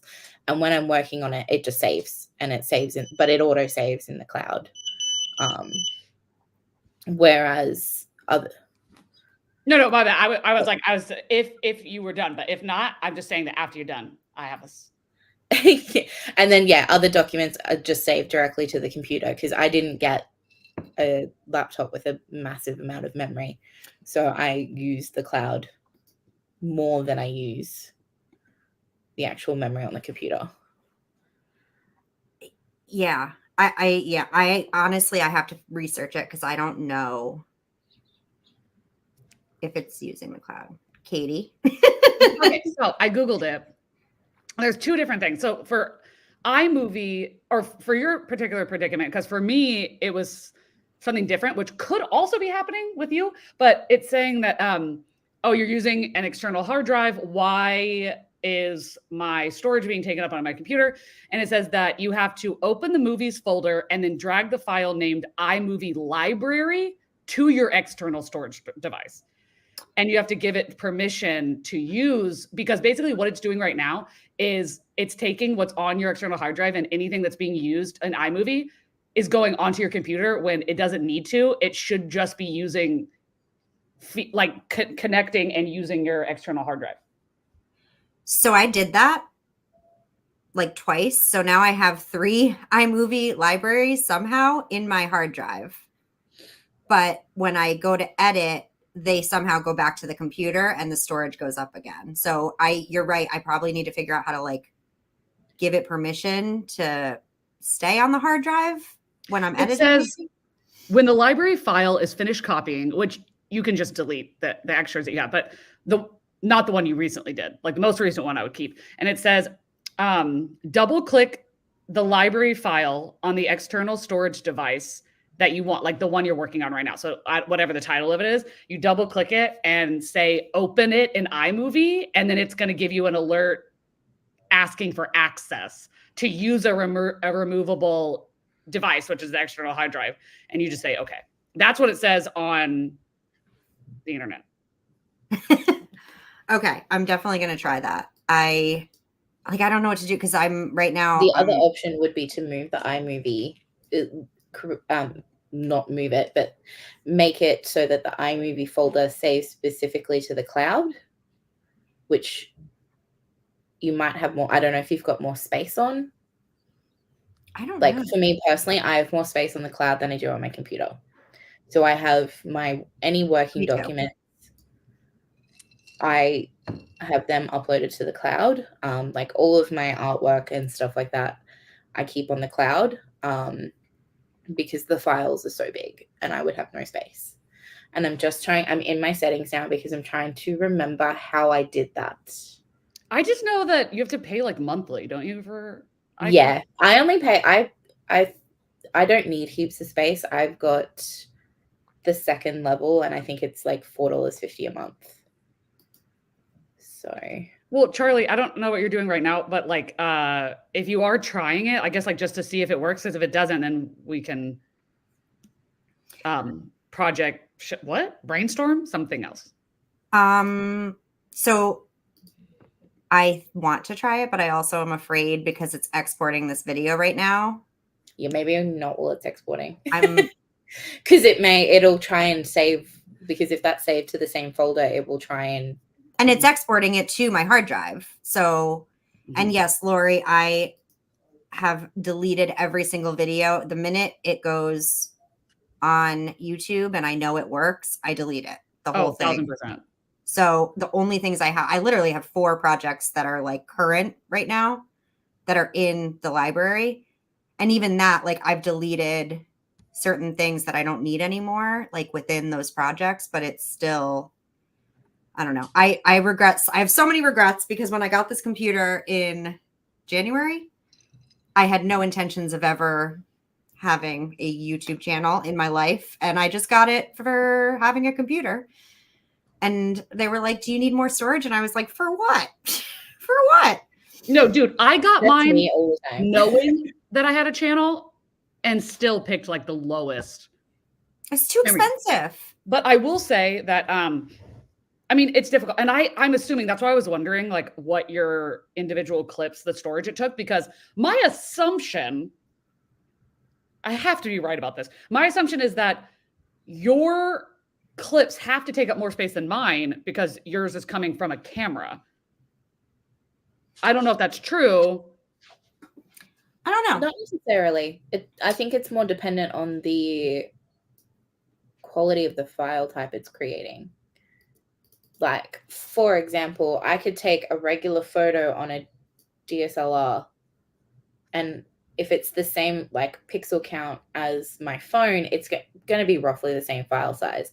Whereas when I used to do photography, I used to shoot in RAW files, which are significantly bigger than regular files. So it's the type of file it creates rather than whether you're shooting from a camera versus a phone, especially nowadays with the quality of cameras. Yeah. So I'm in one clip. It's 19 minutes long. So it's basically a whole video, not like from this video. It's just like a piece of footage that I filmed for a video that's 19 minutes long and it's 3.49 gigabytes. I don't know if that's helpful. Well, do you have anything smaller? This one's 5 minutes. Okay. And it's 919 millibytes. Millibytes? Okay, let me see. What do I have? I mean, that sounds pretty average. This one's for the 2 minutes and it's 482 millibytes. Okay, let me see. 482, 2 minutes. Okay, this I have 1 minute and 54 seconds, and mine's 193.4 megabytes. Oh, megabytes. That's what the MB stands for. Millibytes. I am so old. No. So I did something with iCloud. Something is happening because I see a little circle loading something. So I don't know if that'll do anything. We shall see. So you should just be able to drag the file that you want into the iCloud, and it should be. I don't think it copies it over. I think it places it in iCloud if you do it from the computer. But I could be wrong. I say this with my whole chest, knowing that I don't really know what I'm doing. Because when I had to do this, I was just winging it. I'm also wondering if this is exporting slower because I have no space, even though it's exporting to my hard drive. Like when I tell you this has been exporting since half an hour ago, and it's like that much of the pie. So I almost want to cancel it, but Cassie, your hair is so cute. Your little haircut. I love it. I just want to make it clear though, this isn't a crisis haircut. I've been thinking about this for weeks. It just so happens to coincide with a crisis. Intrigued. It was a name for a World War baseball player during World War II for the Women's Baseball League. Oh, like League of Our Own. Oh yeah.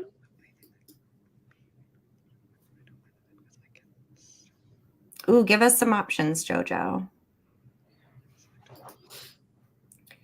Okay, something that is this iMovie, okay, that I have done that has saved. It's weird. Like sometimes it saves me like a shit ton of space, and then like literally like it's insane, and then sometimes it's just like 50 gigabytes, which is still good. But and if anybody in the chat knows what this like means, that would be great to know that. But so there's these things called optimized media and generated media.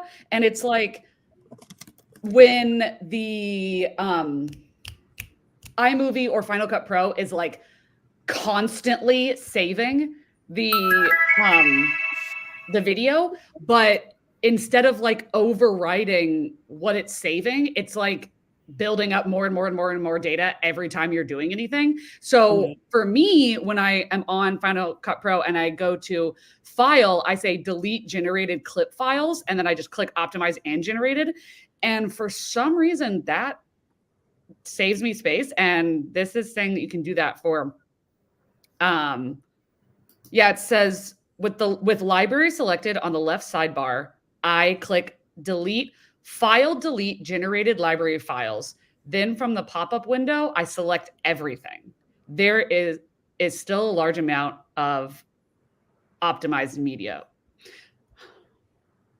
Like, okay, so this person said when they did it, it went from optimized was 54.3 gigabytes.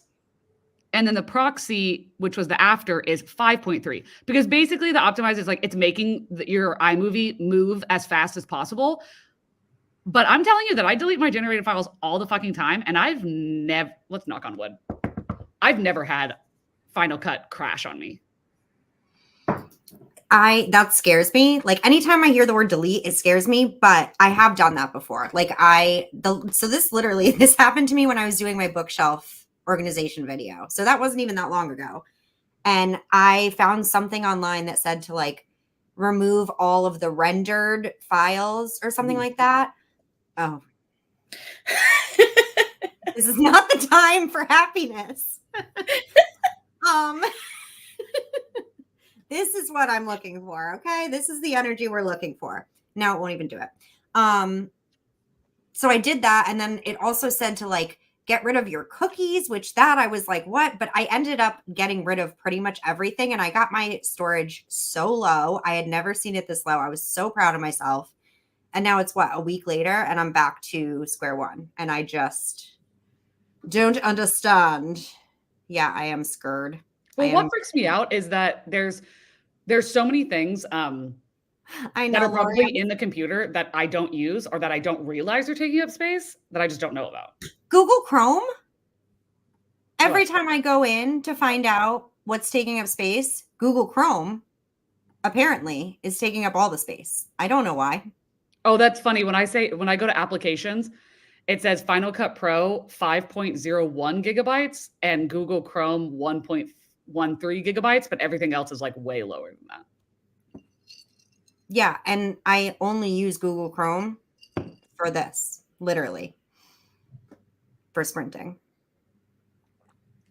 This is so crazy. I didn't know that. It says remove applications you can download again from the App Store to free storage space. Wait, never mind. They're just probably saying like for now. I thought they meant like if you got them from the App Store, it would take up less space, but I don't think that's true. Never mind.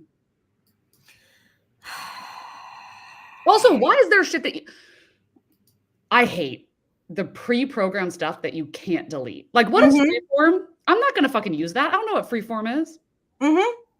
I know. So if I cancel this export, listen, we're doing it.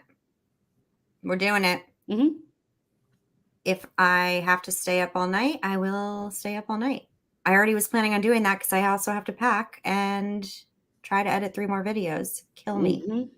I canceled it and it's still canceling, but I'm going to take iMovie library again and I'm going to move it to my hard drive again. What did you, after that, are you going to, or even before that, because you have it on your computer still, are you going to delete the ones that are on your external hard drive? The copies. I don't think I can. Why can't you? Because I don't know what's in there and I don't want to risk. What you could do so that they don't get mixed up though is create an archive folder and put them in the archive. What does that mean? So create a new folder, but call it archive, call it. Oh, just call it that. I was like, what's an archive folder? Sorry. I just went into like my full business speak then. Information management. That's what I do. Yeah, create a folder to keep all the stuff in so that when you have a new folder with that same name,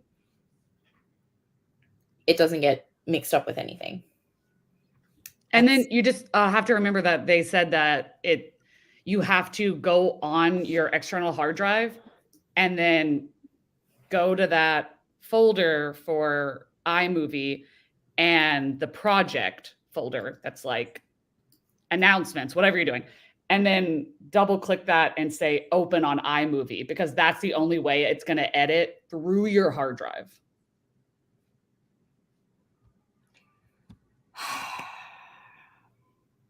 Like, why? I just opened one of them and it has like Summerween on it. Like, how? I've deleted that 1,000 times. Why is that still here? Delete event. Okay. Laurie, what the hell? They're the tech bunnies. Well, that's also like, I would delete the clips, the folder with the clips. I'll delete the video, but it doesn't, movies doesn't pop up when I look, like I'm looking, but when I go to search and I type in movies and that pops up with the Final Cut stuff, that is what takes up so much fucking space. And I'm like, why are you hiding in the background? Right. Exactly. Delete. Okay. Okay. This library must contain at least one event. I don't want it to. So how about you shut up? Good Lord. This is literally the blind leading the blind here. This is just freaking, you know what? Okay. So how do I find? All right, I really don't understand why Apple makes it so complicated to use their machines. And I've been using Apple for most of my life, so there's no excuse. There's no excuse. I am looking for iMovie library.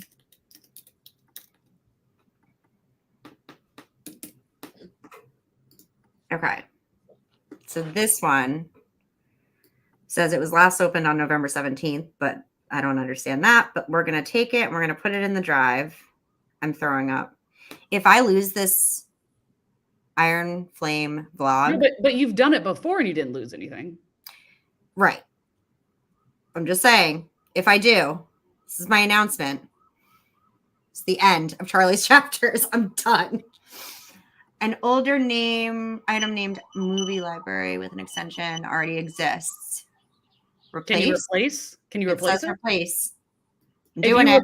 If you replace it, hopefully that should just update it, and it won't.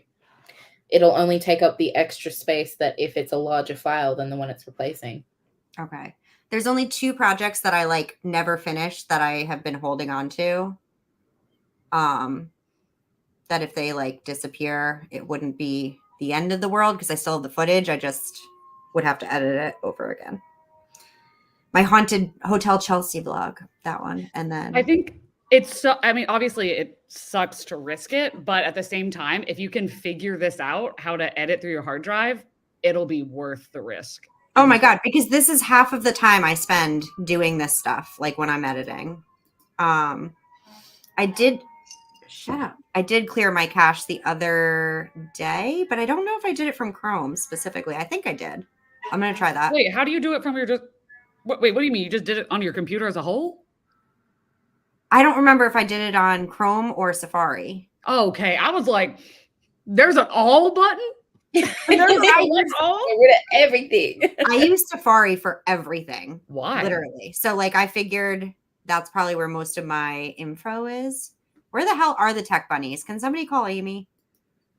I feel like I'm being very helpful. You are being very helpful. Very helpful. I would also like it known that my dog is taking his unemployment status in his stride right now.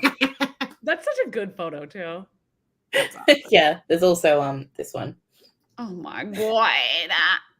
He's just down there chilling. So this says it's going to take 25 minutes.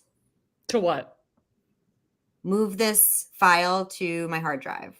Well, that makes sense because what I was looking at before, it said like, what I was saying, it says, where is it? Anyway, it had said like, once it's done, then blah, blah, blah. So it made it seem like it was something that was going to take a little bit of time. Okay, so I guess I'll let this go. And then when it finishes, I will try and Hey, you Open can the- read while it's transferring. I don't have time to read, Cassie. That's not part of my All right, schedule. fine. Go and pack. During know. the next sprint, when it's exporting, go and pack. Well, I'm making thumbnails for the videos that I can't edit. Also, Right. that jumper looks so cozy.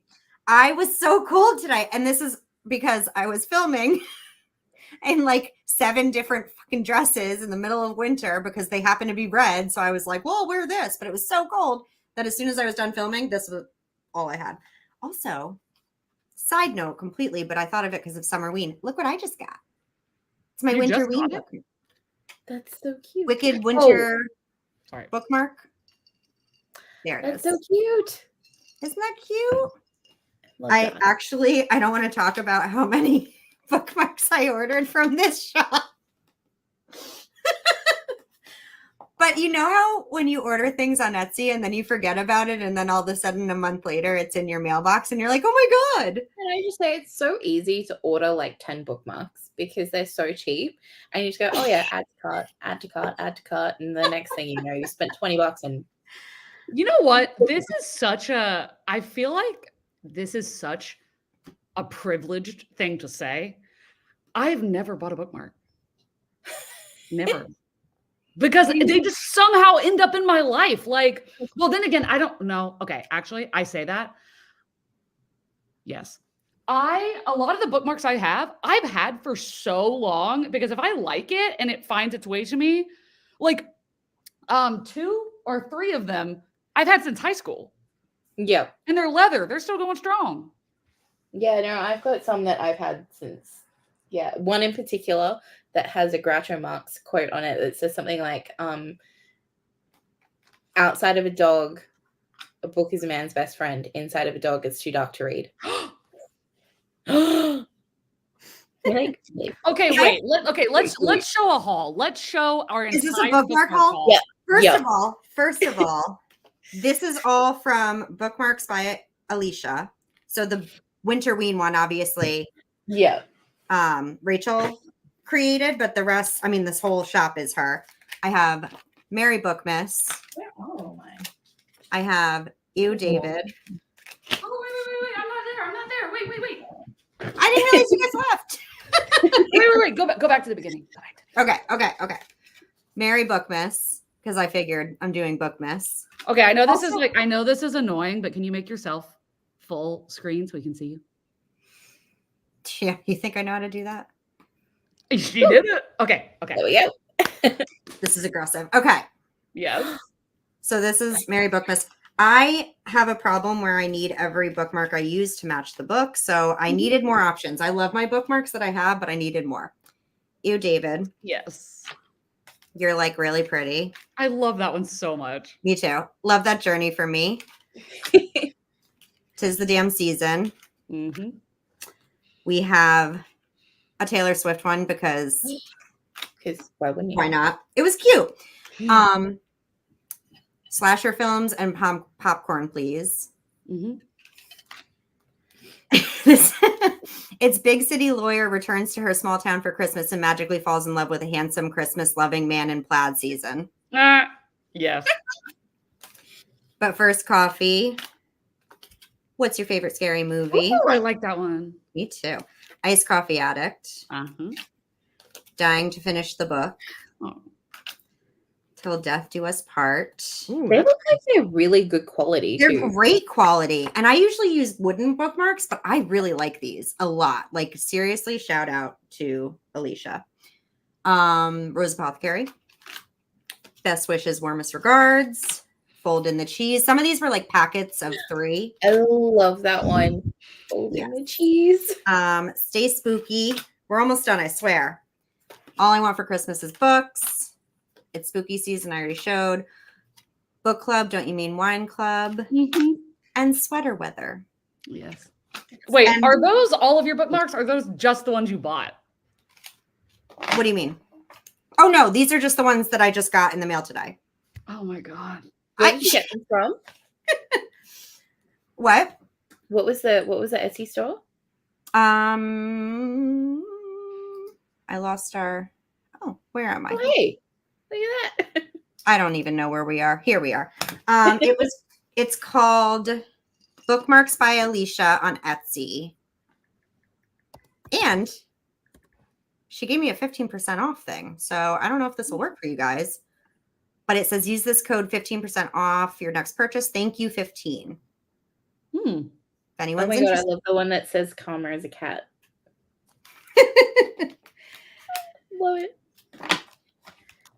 Oh, I'm going to spend so much money. They're really affordable though. And yeah, it's for the aesthetic, okay? Like I like matching my bookmarks to the vibe of the book. Has to. Like I need like romancy feels for like my romancy ones. Thanks, Jasmine. Yeah, so now I've expanded my collection. I'm missing a whole bunch of mine. I have a feeling my sister might have some in her room. I know I have more than that. Your first unpaid sponsorship. Literally. Yeah, she has no idea that I just shouted her out. I can't get over how good the quality of those look though. Like they're awesome. Some, and they like you get them and they're such disappointing quality, but those look so good. Yeah, I'm very, very pleased. And I like that they're big because my go-tos are wooden and they're like smaller, which is still good. But I don't even remember where these are from. Ink and Wonder. I just saw, and this is not a recommendation because I have never got a bookmark from them, so I don't know. But just on like vibes, there's this. You've probably seen it. I'm sure y'all probably both know because I'm the one that's late to the party. But there's a Etsy seller called Bunnies and Buns, and her art is so it's very like dark academia cottage. Of course, art. that's what it's called. I know. You need to do a collab with her. Ooh, I would make like your own bookmark. Currently using the Summer We one. So I didn't get that one. I didn't get the recent ones, and I'm so cute. I was feeling so left out, so I had to get this one. And that's how I went down this rabbit hole. Because once you pick one, then it's like, well, why not a few more? All right. What should we do? I'm down for another sprint if you guys are. And then when we're on the sprint, don't make any moves until we're back. You don't want to accidentally goof it up. I don't think I'll be able to because as we've been talking, it went from 25 minutes to 28 minutes. So I just want to know who's going to call my mom and tell her I'm not coming to Thanksgiving this year because I'm taking volunteers. If anyone is willing to do that for me. Does it show you how much storage is taken up on your external hard drive? Because I was like, maybe you could like delete some of the old like ones. I don't know. I don't know. This thing has so much storage. I've never ever faced an issue. I've never edited from an external hard drive, so I don't have experience on that, but I know that a lot of people do that. I'm not sure how to even be able to see how much storage it has. Are you go on computer or like desktop or like mine just says like, I think Katie's computer, and it will show anything that's connected. Like it'll be like, and you just, in Finder or in settings? In Finder, I think. I've done it in settings only because I've had a window up until recently, but Finder, I'm sure on Apple's like the way to go. Yeah.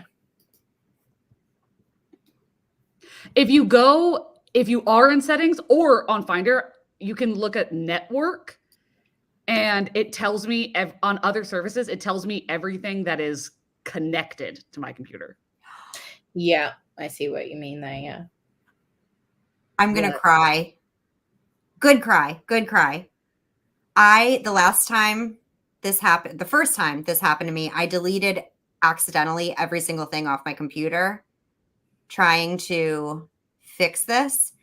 And somehow I must not have, because they were in my cloud, and I just found my book stats file that I had been keeping track of everything up until July. That was, I thought, gone forever, and I was going to have to recreate. Oh, I'm so happy. This is such a good day. Wait, where was it? I guess it was in the cloud, because now all of a sudden it's back on my desktop, but it has a little cloud thing next to it. Oh, that's Lauren, also true. Are you using Wi-Fi? Are you plugged into the internet directly? Because have y'all ever seen, like, whenever I will unplug my computer, shit just, oh God, it goes awry. So I don't have that. Or if I do, I don't know how, because I'm in this apartment that I was subletting from, so the internet was set up by somebody else. So I just like transferred it to my name. I don't know if there's like an Ethernet cable anywhere, but like my Wi-Fi. There definitely is. There definitely is, because your internet has to be coming from, like, where's your the box, like the internet, like It's out in the living room. so it's a box. Yeah.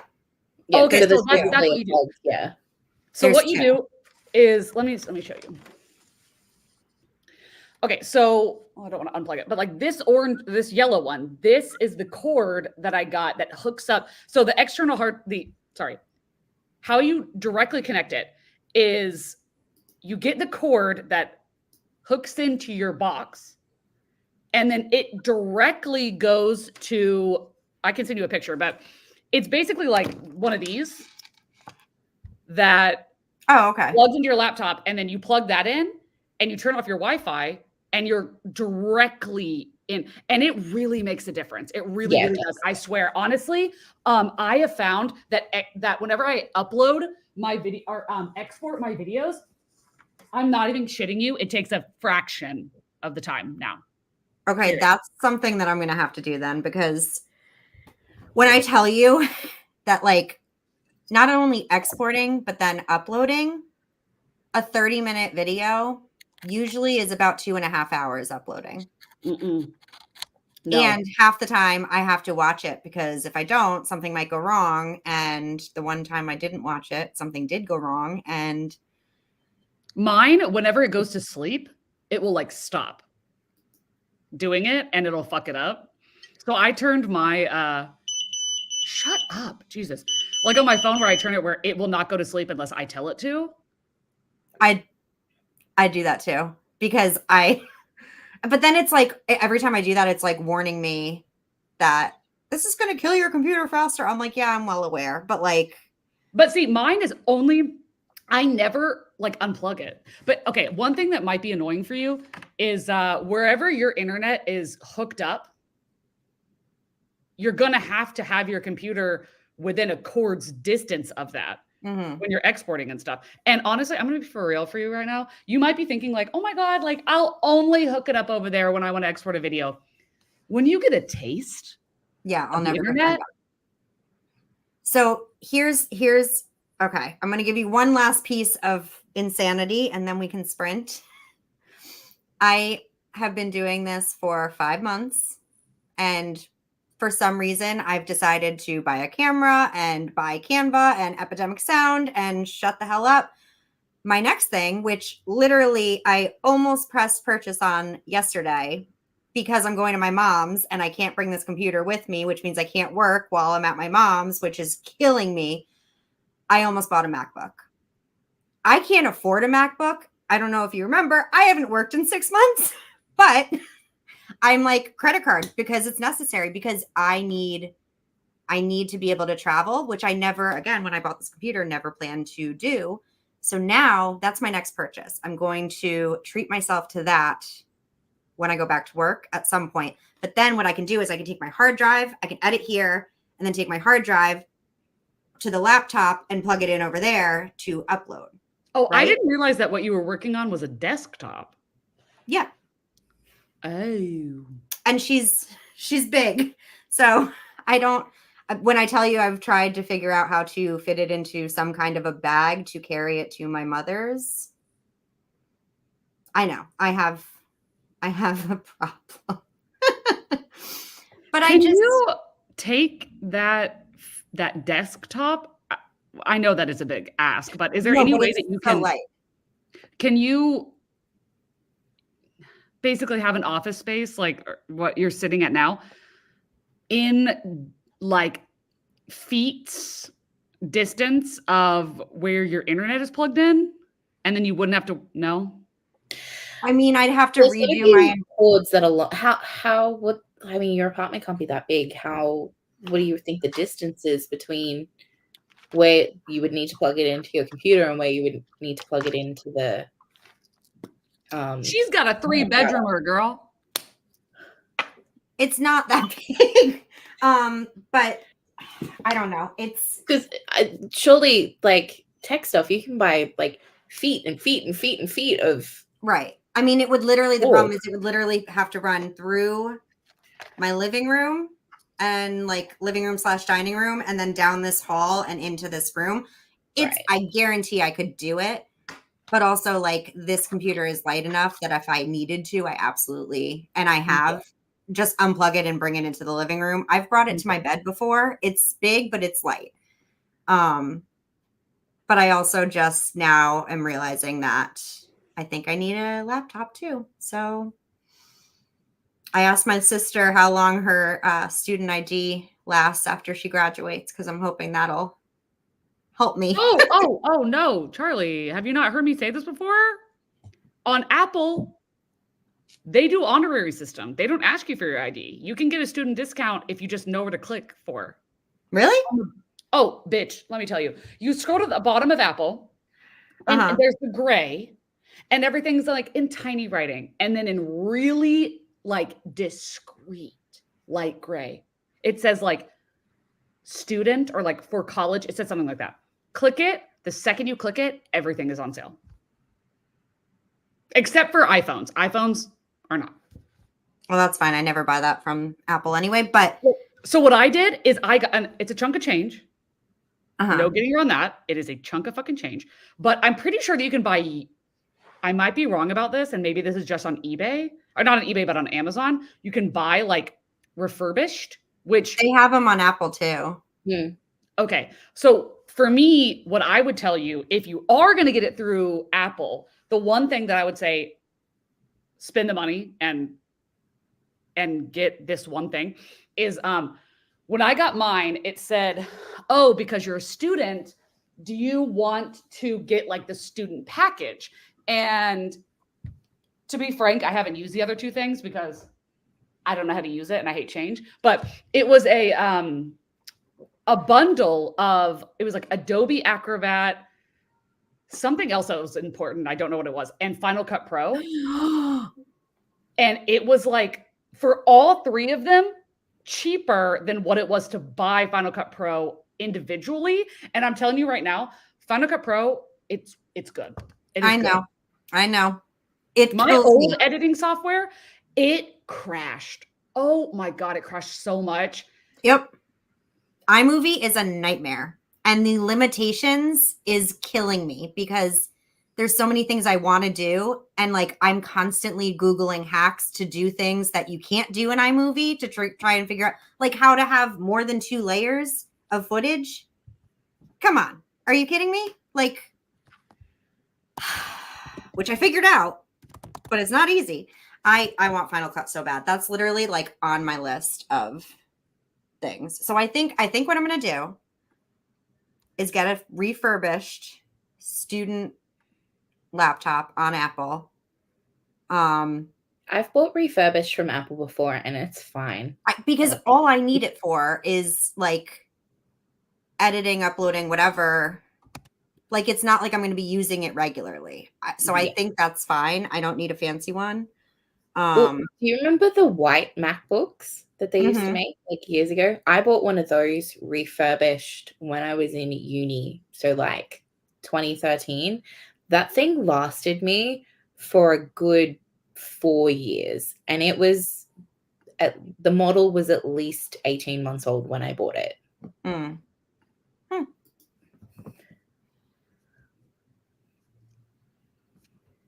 Wondershare?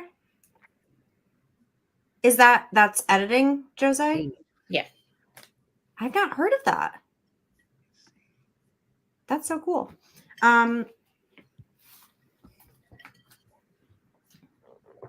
looking at I now used to I'm use Wondershare to what did I use it for? I think it was my granddad's funeral, and I had to do like a DVD of like a slideshow of photos with music and stuff, and I'm pretty sure I used Wondershare, and it was so easy. What is Wondershare? I've never heard of that. It's an editing program. I don't think it's as fancy as Final Cut, but gets the job done. Okay, I'm going through the buying process because I literally this is what I'm telling you. When it's like for me, and I feel like our OCD and stuff is like very similar, Charlie. I would never have bought this MacBook if it wasn't for people in the comments of Alive being like, this is okay, do this, like do it, you should do it. And I was like, oh my God, I don't know. And I'm so crippled by indecision that I was like, I had to have other people giving me advice to be able to do it. So I'm seeing on I'm like looking between the what the fuck was that? I don't know. I'm so sorry. I'm scared. We're under attack. Sorry. I'm looking at even for your Kindle. Yeah, I know. I'm the same way. But I'm also I'm both ways. I am totally crippled with indecision, and then I will just split second have like a mental breakdown and purchase something like without thinking about it at all. Yes, I've spent many hours in my therapy sessions learning to not impulse buy all the time. It's dangerous. To be more mindful of my purchases. Like I have my bank accounts mapped out so that I can't easily access money. Like That's really it's a process to access my money so that I think about purchases. That's very smart.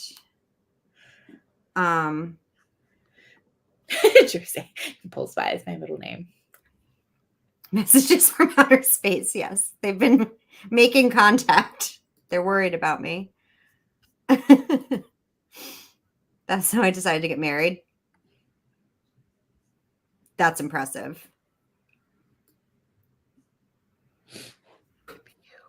It's all about the impulse. But you have to be right about the student thing, because I know my mom has bought gifts for my sister, and like she didn't bring in a student ID. She just said this is for a student, and they gave it to her. Mm-hmm. So it's a lot more lax in America, apparently. I remember when I did mine, because I got the white MacBook I got on a student thing because I was a student, and I had to fill in like my student stuff online to buy it. I'm such a dumbass because I bought this computer without doing that. Okay. What I'll say is that it might be different because I don't know, whatever. But what I'm looking at on Apple right now, which obviously, you would figure out what you were comfortable with or whatever. But what I'm looking at is, so normally they have like M1, M2, M3 chips. Mm-hmm. I don't really know what all of that is, but I'm like, okay, I'm not a gamer. I'm not a Twitch streamer. So my presumption is I don't need the M3. Right. The M1 without the student discount is $1,000. And then with the student discount, it's $890. And that's with 8 gigabytes unified memory. I don't know what the fuck that means, but if you want 16 gigabytes, you pay $180 more. And I'm like, you have an external hard drive. You're fine. And then there's 256. 16 sounds really small. Are you sure? No. That's not storage. That's. Oh, I was like, wait a minute. Sorry, no.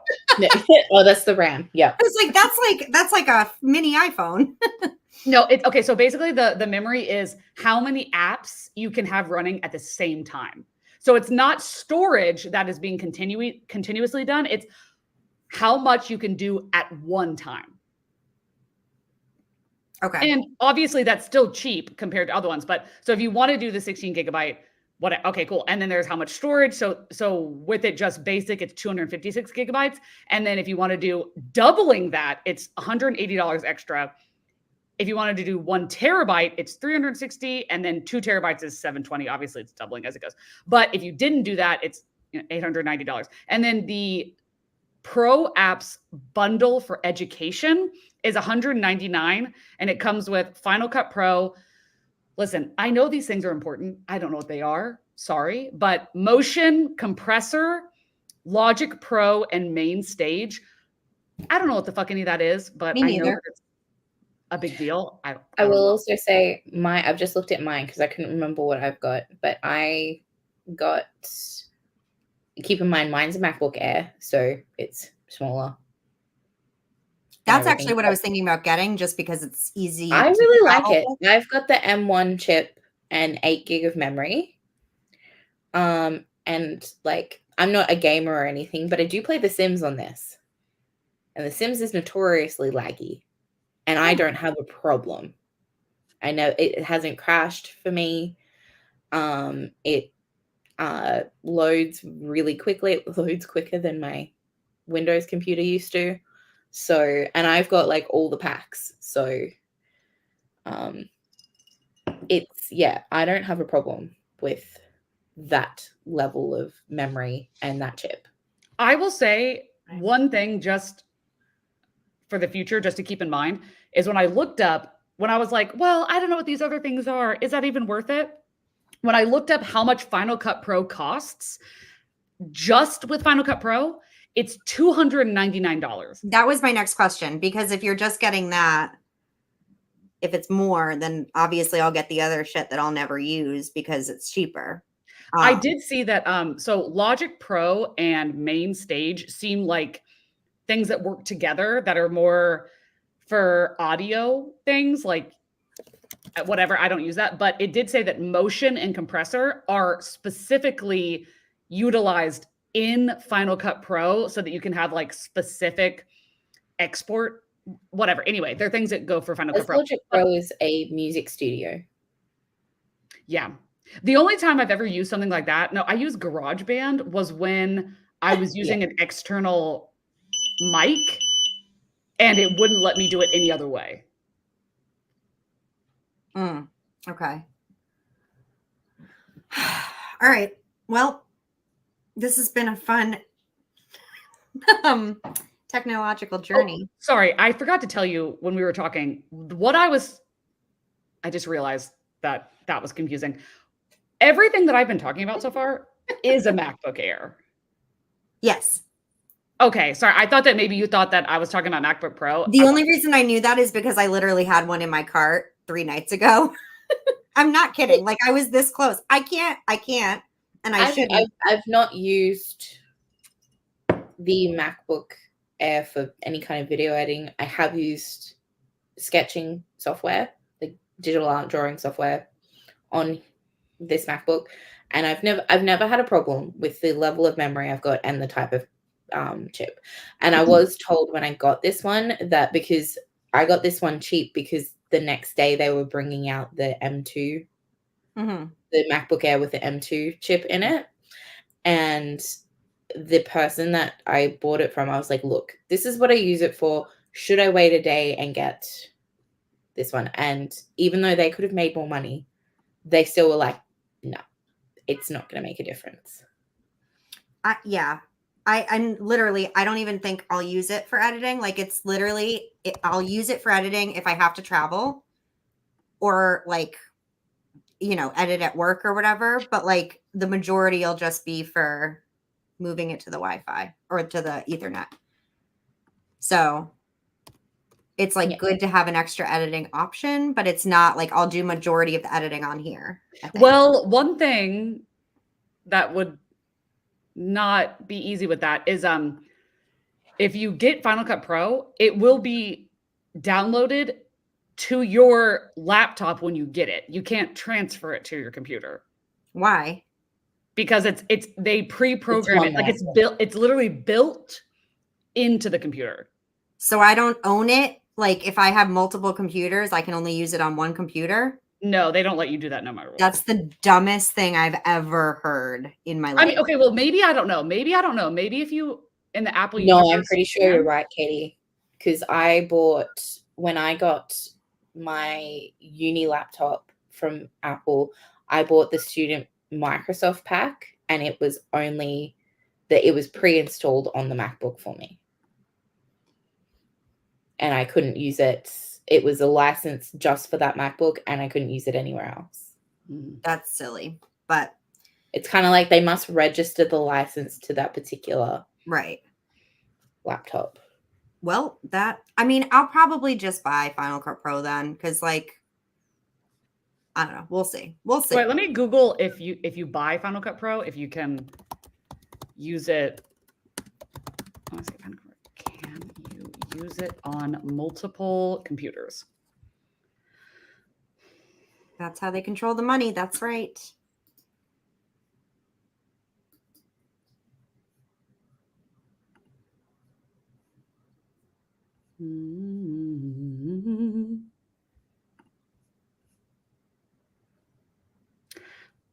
Okay. It's acting like you can put it on multiple devices, but I don't know if I would want to bank on that. I mean, I feel like, to me, if it's the same owner, like, you know how you go into your Find My whatever and it shows Caitlin's devices, like all of the different things that you have. To me, you should be able to share apps, even purchase ones amongst different ones. But I have no idea, and I could be wrong.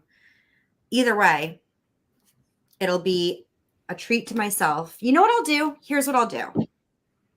I'm making this declaration right now. When I get to 1,000 subscribers, when I get monetized, I will purchase one of these things, either the laptop or the Final Cut. Not before then. That's going to be like my reward. Yeah, girl, I waited until like 28K. I know. And then I was like, fuck. I know. You're much, much, much smarter than I am. No, it wasn't even like smarter. It's not smarter. It's that you started way ahead of where other people begin. I think I've always said that. I said that since your first fucking video. I was like, you started out like you'd already been doing this for a year. So did you. That's literally what I commented on one of your first videos. I was like, I'm sorry, you're new here? How? I don't understand how. I don't understand how. Yeah. But I will say that I am not somebody who like I've never bought a camera. I know. Because I was just looking, the Final Cut Pro, it says you're granted a limited, non-transferable, non-exclusive license. So the way it goes into it further, but essentially you can't transfer the license to somebody else, but you can install it on any Mac computer or laptop that you own. See, that makes cool. sense. Okay. If you buy software by itself, many times they let you download, but if you buy a device with pre-installed, that makes sense. Okay. Yeah. Cool. I will say that for me, okay, wait, what is your computer, the desktop? Mm-hmm. Is it like, fairly new, or is it like old? No, I bought it in January of this year. Like less than a year old.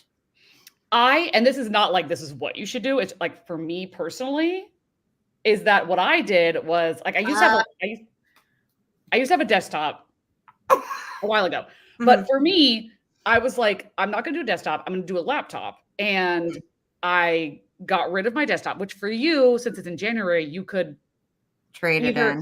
I mean, you could trade it in, but honestly, you'd make way more money selling it. Like you just make way more. But anyway, you can either trade it in and cancel out money on your laptop. But for me and my laptop, which was a chunk of fucking change, okay, I do not regret it at all. It was a fantastic purchase. It is fucking amazing. Like, I absolutely love it.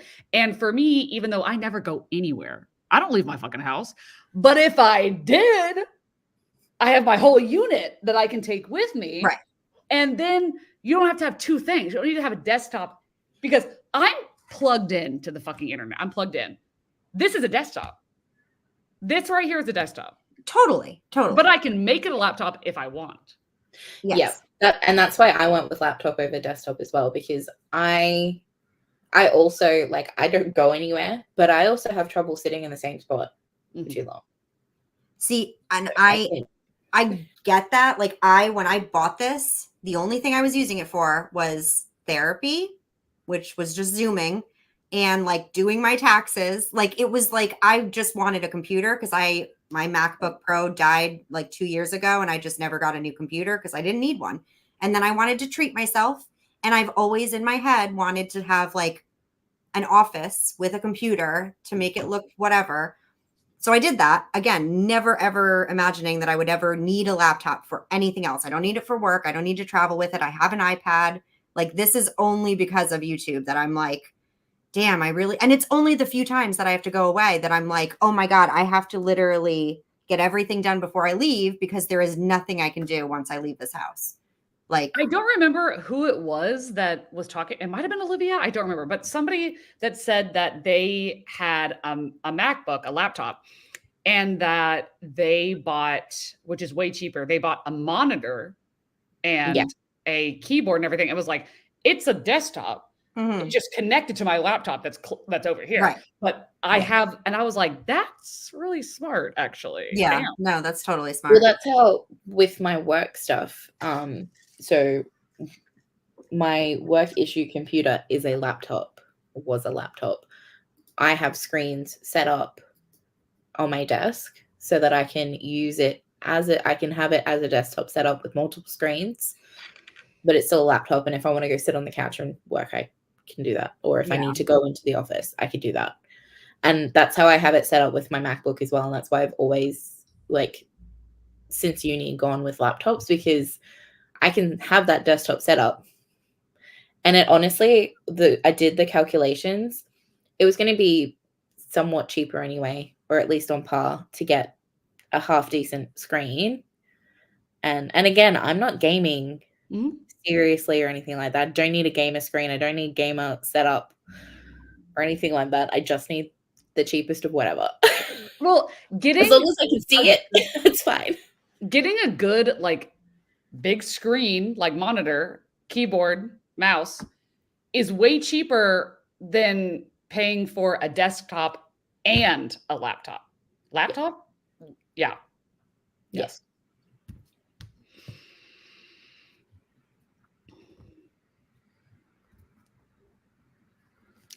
I think that you should maybe just look into, just for your peace of mind, look into what money they could offer you in a trade-in, just to like dip your toe in and see what you think. Maybe just Google like whatever computer you have and say, what's it going for? And then maybe look on Amazon and see because you can send in electronics to Amazon for them to resell. And a lot of times you make more money doing that. Right. And just check and see. And if it's like a good chunk of change. It should be, because this was more expensive than a laptop. Like, when I bought this, it was more expensive than like MacBooks. So, yeah, but like, you know, they want to cheap you out.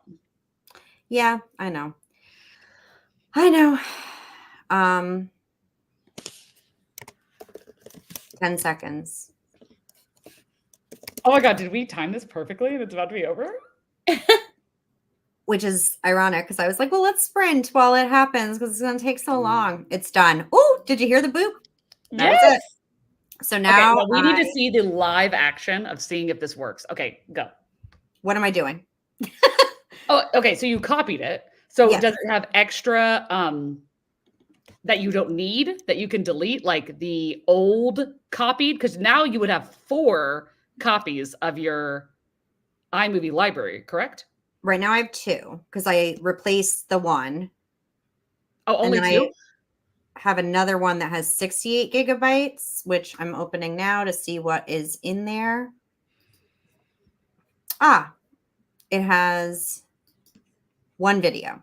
I wonder if I can move it to the other one. Well, no. Is it a video that you don't have on the other copy is the question.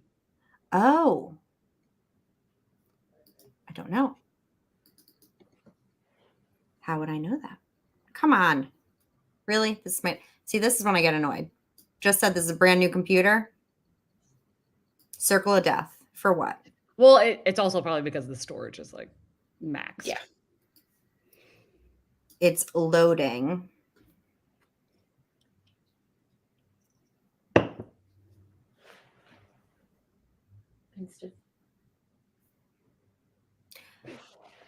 It's loading things that I've already deleted.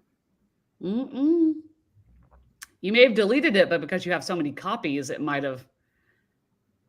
And also, remember when I told you that I'll delete all the clips, all of everything, and then when I go to movies, all of a sudden they're all still there. I'm like, you didn't tell me you were hiding. Right.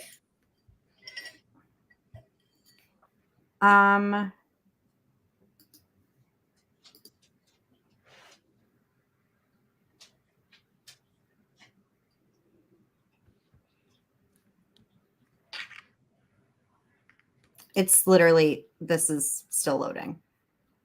Well, I would say that if it loads and you recognize the same exact files and destinations that you do in the other one, then you can just delete the other one without fear, or at least like look into the files and see if they're all there. If you're not sure, then drag the old one into the new one, and it should say, oh, there's files that are the same name. Do you want to replace, keep both, or delete? And you can, whatever. And then the ones that aren't there will be transferred over, and the ones that are the same, rude, the ones that are the same can be deleted. And then at that point, you know for a fact that everything has been combined into that one file so that you don't have to worry about it. Because I know for me, I would be worried. Right. And should I be worried that the storage still says the same thing? Well, yeah, it still says the same thing because you haven't deleted anything yet. You've just copied what you have on your computer to your external hard. Yeah, exactly. Yeah. Listen, Lori, I'm happy to do it because when I tell you, y'all have put me through the most basic learning experiences for other people that I'm like, what do you mean you can have multiple library cards? We were just talking about that. Yeah. Are you okay? It's my sensor. It takes 2 hours for it to set up, which is so fucking annoying. But my Omnipod is like, we don't have a Dexcom. We don't have a Dexcom. I'm like, yeah, okay. I know. Every time I hear the beep, I panic. Thank you. Somebody has to. Go eat something. Go drink something. But she can't because it can't read it. Oh my God, this it's making the same noise that my fridge makes when I leave the door open. This is driving me insane. What's it saying? Validating iMovie library. It's just loading. It's this whole time. I'm assuming that maybe it's taking a long time because of how many like copies of it has, because I know that the library, like for me, Final Cut Pro, the library for it, the movies, is an exorbitant amount of space. Like the library itself is 177 gigabytes. Let me see what mine is. Movies. It kind of just sounds like for whatever reason, the program just creates a copy. Like it almost seems like it's creating a copy of the file every time it saves the file. Mm-hmm. That's dumb. It's not how computer programs are supposed to work. Well, it does the absolute most, and until you tell it not to, it does the absolute most. It's just so frustrating. Like, this is the shit that I'm like, I finished filming my last video at 3:30, and then I was like, okay, the rest of the night I have to edit. Here I am at 10 p.m., and there's only one video complete. One. And I haven't even exported it yet. Girl, it takes me days of 8 hours a day editing, but it's not because of my computer. No, I know. And that's the only video that's done. I've been editing for a week now. So, oh wait, we're here. Okay. So the one video that I haven't finished that's in the other library is not here. Okay. So I don't. Is that the only thing? It's just one. Yeah. Literally. So I'm not kidding when I say there are 1, 2, 3, 4 videos in this library. 4. And then there's one in the other one that I don't have here. What you can do is just drag that over. Exactly. Yeah. Either drag it over or copy and then paste it, because doing the dragging the whole thing over will take longer. So I would definitely do what Cassie just said for sure. Yeah. Okay. So now I can delete my library, right? But you did you copy that last little one over? Well, that one isn't affected because this is only the only thing I need to get rid of is this 177 gigabytes, and that one has everything. Oh, okay, and that's an But you're saying that the most recently downloaded iMovie library has everything that you conceivably would need in it, correct? Yes. Okay, yeah, perfect. Delete the rest of the shit. Yeah, delete what you don't need. Hang on, the dog needs. The question is though, will it delete it if it's open? That's right. Oh, really? Okay. Winston is so cute. Okay. Okay, so just to test it out, you're under your external hard drive right now, correct? So the library just went to the trash. Okay. And I have to empty the trash. I was about to say, I was like, make sure you empty that trash, girl.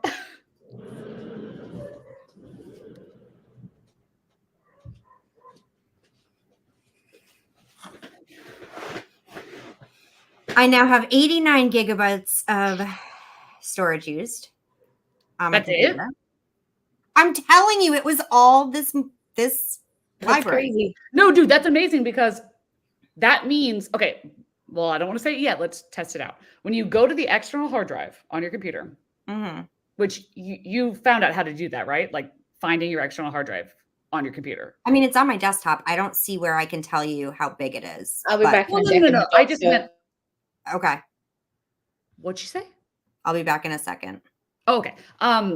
Not how big it is, but how to access, like, you're looking at what's on your external hard drive on. Okay, cool. Do that. And then under iMovie, like library or projects or whatever, you click on that. And then whatever video it is that you want to be editing. Now, the only thing that might be difficult is if you've already started editing it. I don't know. I don't know if it's going to cause a problem if you're trying to use it through your hard drive. But if you haven't started it yet, you know what I'm saying? Like, it might be like, okay, cool, but you already have it uploaded. Anyway, whatever, blah, blah, blah. Go to your iMovie file of, hey, I'm editing my announcements for my Vlogmas.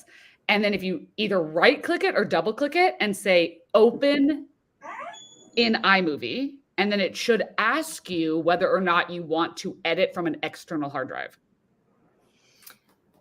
Okay. I feel like fucking Dan Brown. I know. So the only thing that I don't know. So in my external hard drive, it says iMovie library. I can't go into that. Like when I click on it, it opens iMovie.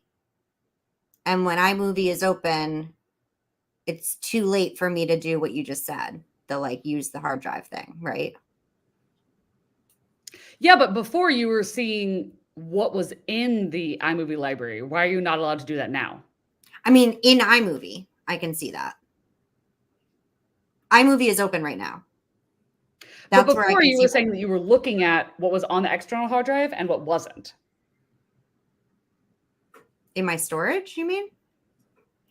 Okay, before when we were doing the moving your iMovie folder into the external hard drive. Mm-hmm. You were doing that. Right. And you were seeing what was under each folder, and you were like, oh, this video is under this. I need to transfer it. Were you doing that through iMovie, or were you doing that through? Oh no. Okay. That's the only way I can see what's in each one. Like, I have to physically open the library, and the only way to open the library, it's not like it's a file. It's like the only place that you can look at your library is in iMovie. When you go to the Finder, mm-hmm. type in, I don't know if this is the same for iMovie, but type in movies, not iMovie, but just MOVI, and see if a folder pops up.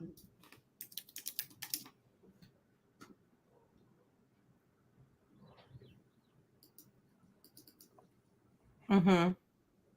Yeah, but there's no library in there. There's not like projects. There's nothing in there? Nope. Okay, interesting. If where you're looking at right now, the library, is the external hard drive, through iMovie, is there a way, like if you right-clicked it, does it say open in iMovie? I doubt it would, but that's very interesting because that's not what it's acting like should happen.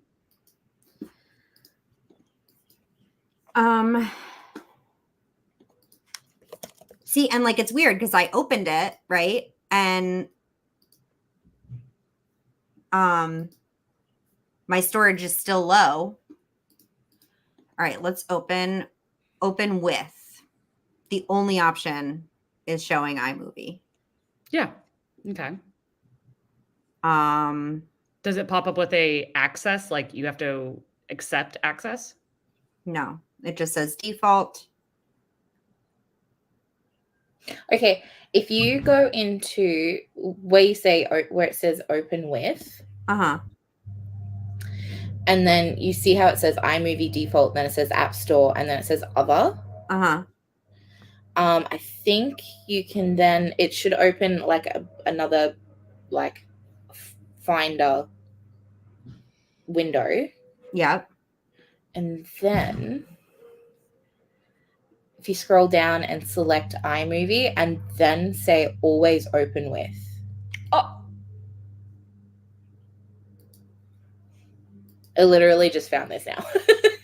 No, I literally was like, why am I like acting like you just cracked the case before we even know? I'm like, I feel it. I feel like Cassie cracked the case. Like, I just feel it. And like, I'm not saying this is going to work, but this seems like it should work. So it's opening iMovie again. What did it ask you? Didn't ask me anything. What do you mean? What did it ask me? Well, when it said like always open with. So did you right click it? Yeah. I did everything Cassie just said. Yep. And it opens like another, when you say other, it opens another window with Finder, and it's all your applications. Yep. Yep. And then I clicked iMovie, and then I clicked the little button that says always open with. And then I clicked. Okay, now go and look at your storage again and see if it has changed. Because if it hasn't and it's still low, then that means that you presumably are working off of your hard drive and not taking up space in your computer. Yeah. Yes, it is. Oh my God, how? Yes. Okay, I want to thank you all, but I also want to just say this is not the first time I've done this exact process. So look, we fixed it for now. What happened? What went south in the past? It was working for a time. The library was in my hard drive and not on my computer, and the storage wasn't being taken up. And then all of a sudden, I got a pop-up that said, your storage is almost full. And when I went into storage, my library was there again. Was it because you had multiple iMovie libraries and you didn't realize you were working from a different one that you hadn't selected? Had the computer updated? Because sometimes when your updates happen, resets those kind of settings back Maybe. to their original settings. Maybe. Well, at So least I maybe know. after an update, Right. and the next time you go to do this process after an update, make sure that it is set properly so that you don't have to go through the hassle all over again. Right.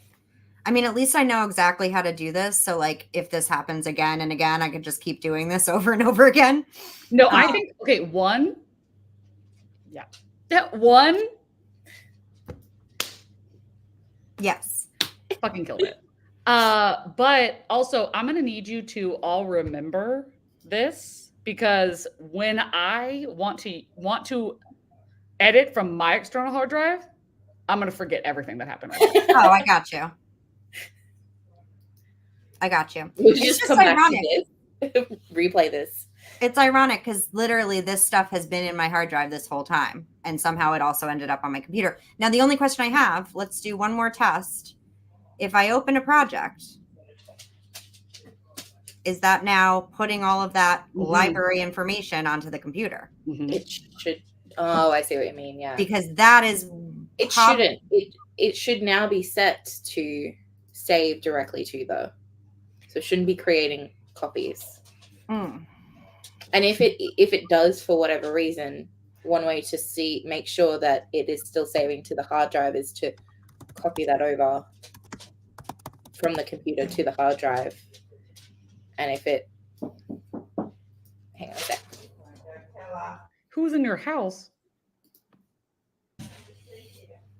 My lunch just arrived. Oh my God.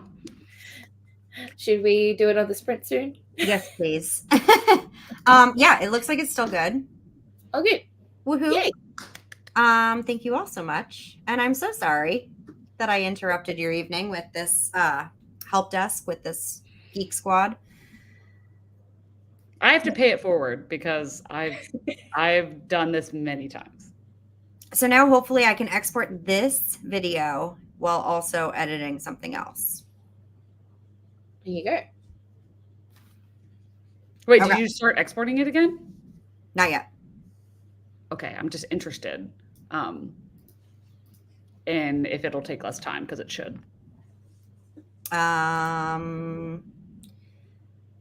What do you mean it already exists? No, it doesn't. Replace. Okay, see, that's scary because it's like, did you delete it? Because if you thought you deleted it, apparently there's a shadow file you did not delete. And then you have to go to the Finder and look up that name again to delete it, because that's hiding in your storage. So that was the one I was exporting that I canceled. Yeah.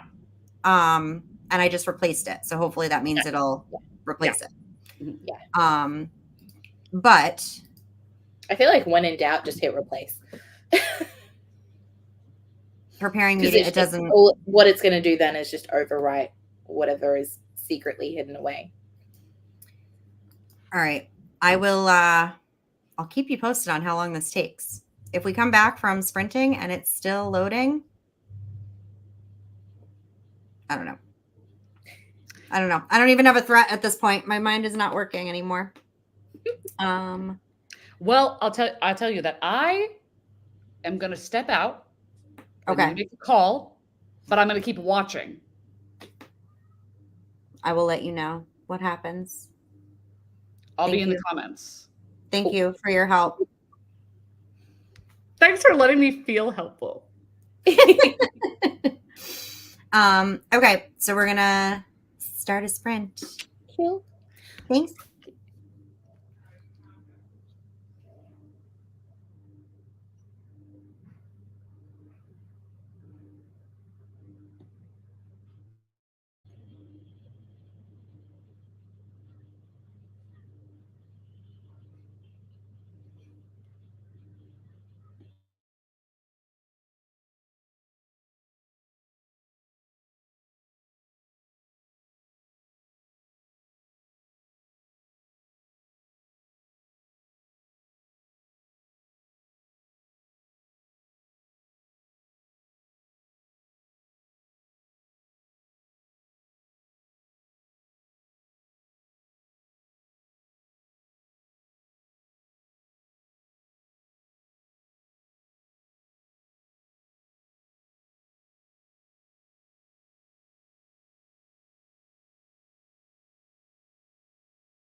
That took me by surprise.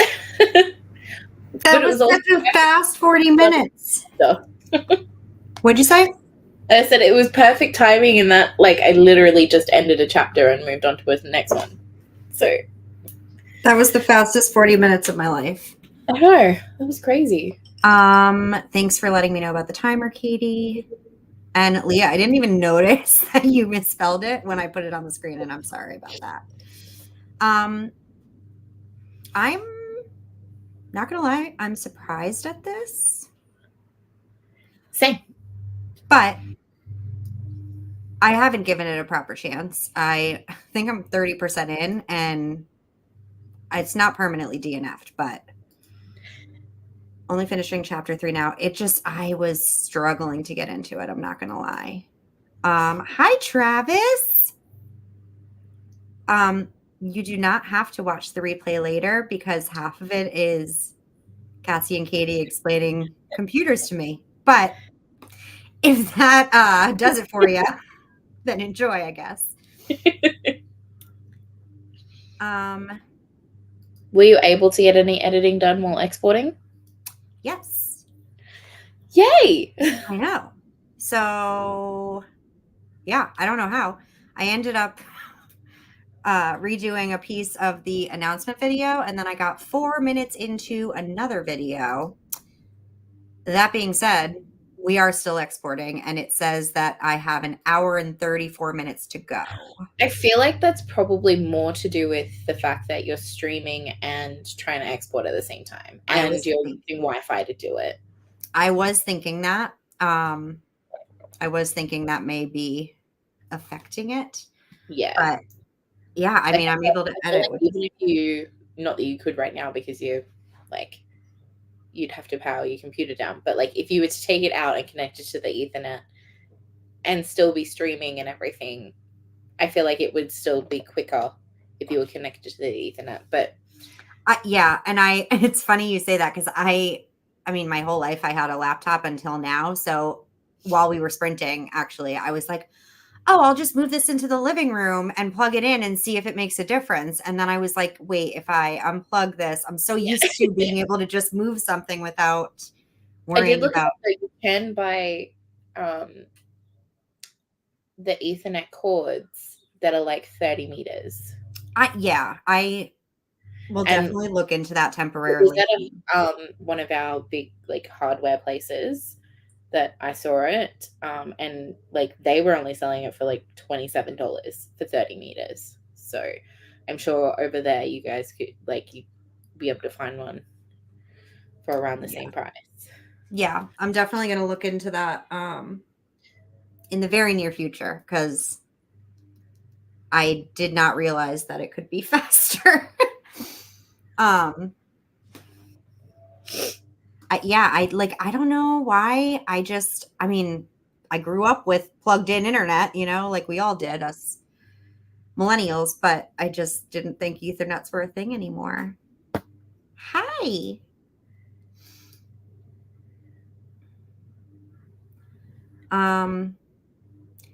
So now the question is, do we keep going? I'm down if you are. If you want to keep going. I mean, I got oodles to read. I'm so torn because, like, if I'm being honest, I'm going to be tomorrow. So I don't know what time it is for you. What is it like? It's 11. 11? Yeah. So the thing is, I'm going to be sitting here editing anyway. However, I need to get these things exported. So that's the only reason that I'm like, should I end the stream so that I can make sure that those are successfully exported in a quicker manner? Because this is just the first one, but I need to do 2 more before I leave tomorrow. Yeah. Which are much shorter. This is the long one, but. See, and once the first one is exported, maybe you could. Okay. What if we do one more while that one is exporting? That's exactly. When we finish, then you can before you export the others, you can turn the computer off, take it out to your lounge room, and plug it in and see if that works quicker. Okay. Yeah. I was just going to say when I saw this, I was like, okay, We'll do one more, which will put us at like midnight. Yeah. Which is fine. I'm not sleeping tonight. Like it's not happening. I'm too stressed. I'm on my third energy drink. So my head is pounding, my heart is pounding, but I have two energy drinks. They make me anxious. I mean, I have anxiety, so they don't make me anxious. They boost my anxiety. Yeah. Well, I just I've been a coffee girl for a very, very long time, and I still am. But I found energy drinks very recently, and they don't make me need to pee as often. So I take a now, particular medication that makes me pee all the time anyway, so I just well, drink coffee. me too. But I mean, literally, I basically go from 3 or 4 coffees in the morning, afternoon, and then once it hits 5 o'clock, I feel like I can't have any more coffee. So then I switch to energy drinks. Not healthy at all. Not what to do. Listening to music. Who even are you? What? Who even are you? Listening to music and reading YA? I'm so confused. I think this is an imposter. She was taken over by a body snatcher while we were on sprints and we didn't notice. Travis, if you're still here, what are you reading? Because I always like your recommendations a lot.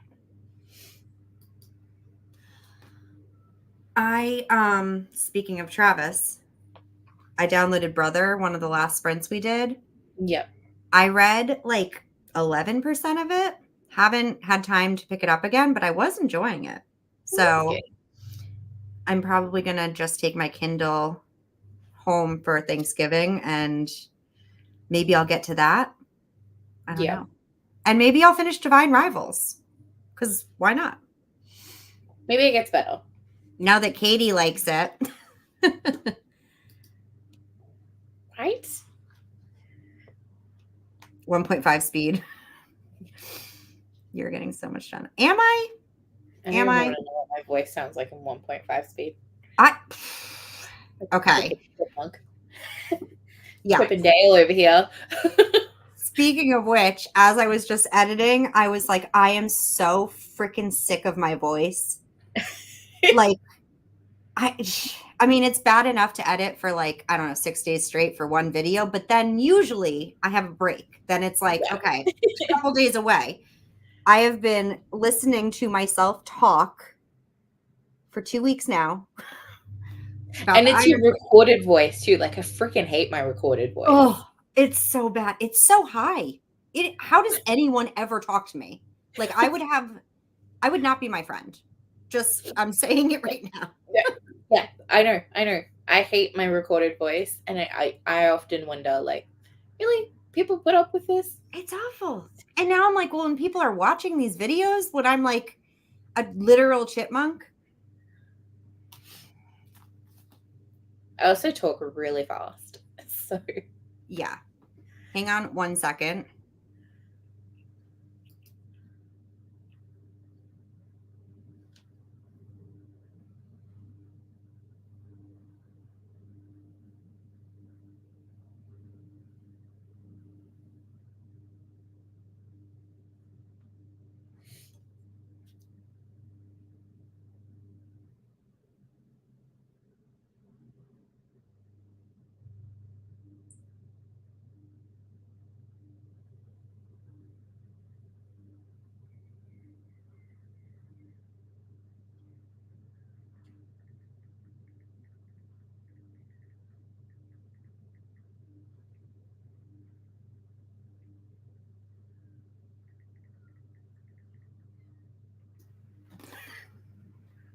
Sorry.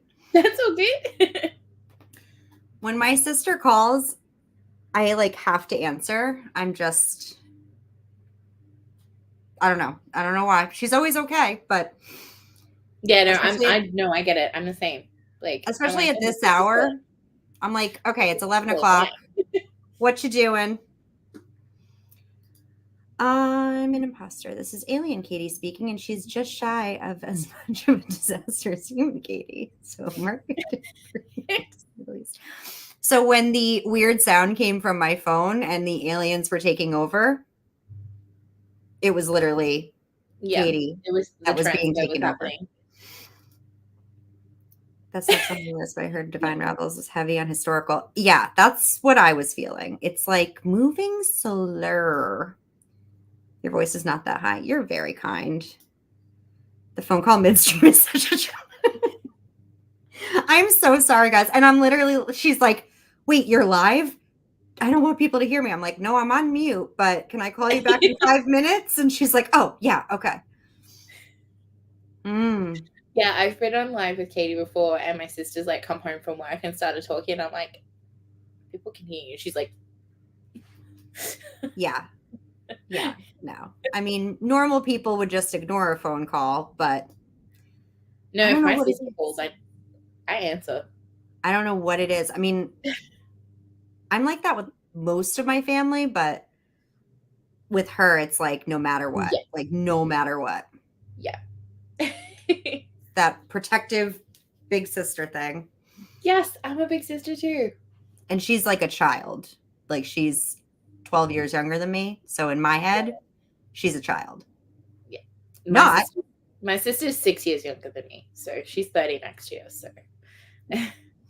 she's not actually a child, but she's my baby sister. Now I'm live and that speed transition is a trip. Okay, we'll try to talk really, really fast, Katie, so that you feel like you're not like missing out on anything. And it's like exactly the same way you were. I can't do it. That's all I got. That's all I got for you. And I'm out of breath. And I'm done. Oh my. Yeah, it's very confusing because I feel like my conversational talking is much faster than my recording talking. And I feel like most people have the opposite where like they like are constantly told to slow down when they're like filming something. And I'm like editing these things and I'm like, how come literally it takes me 10 seconds to say the word I? Like like what is that? What is that? Where are you? Yes, where are you? I think I'm about 60 pages in. So I just finished the villain's first chapter. Where I love his voice. I love the frog already. He's had like 0 screen time, and I love the frog already. Kingsley. But yeah, and I'm having this is such a like I can already tell that there are going to be moments in this book where I'm just like squealing, kicking my feet, having the best time. Oh, I'm like I don't want to call it too early, but so far this is feeling like it's going to end up in my top books of the year. Which honestly, it's not been a great reading year, so it's not hard, but still. Right. Nope, that's exactly how I feel. Like I don't think so. My top book for the year so far, and we're nearly at the end of the year anyway, so I think I can call it, is The Adventures of Amelia Al-Sarafi. I loved that. I had the best time reading it. I absolutely love Shannon Chakraborty, but so I knew and I love pirates. I love pirate stories. So I knew I was going to love it, and I had the best time, and I want to reread it, and I want more. I never want her to stop the series. So I know it's only going to be a trilogy, but I want her to make it a whole series. I was just going to say, so I hate myself because I filmed a video of this for Bookmas. I have started and not finished, not because I wasn't enjoying, just because I get distracted so easily, 30 books this year. And that is one of them that I was the furthest in, and I was loving them much, to the point where I almost want to add it to a favorites list, even though I never finished it. I want to finish it so badly, but I'm very curious, and this is why I've been hesitating, to know like when the next book is coming, and is it a series, and how many books? Do we know anything? I've heard, I don't know when the next one is slated. I think maybe late next year, possibly. But I do know she's planning between 3. It's a confirmed trilogy, but I have heard her say she was planning maybe up to 5 books. Wow. for it. So, but it sounds like the way she's going to do it is so, like, you know, City of Brass is like one full story over 3 books. Mhm. Sounds like we're going to be following Amina on different adventures each book that relate to the overarching plot line Right. that comes to a head at the end of the first book. Okay. So, like, Yeah.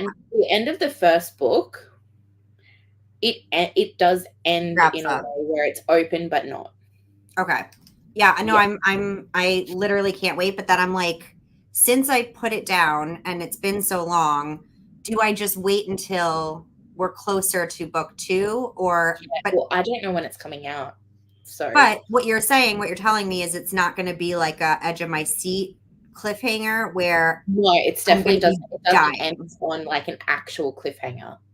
Maybe I'll try and put it in January's TBR. Pretty much everything bar the overarching plot line that's going to be across all the books wraps up at the end of the first book.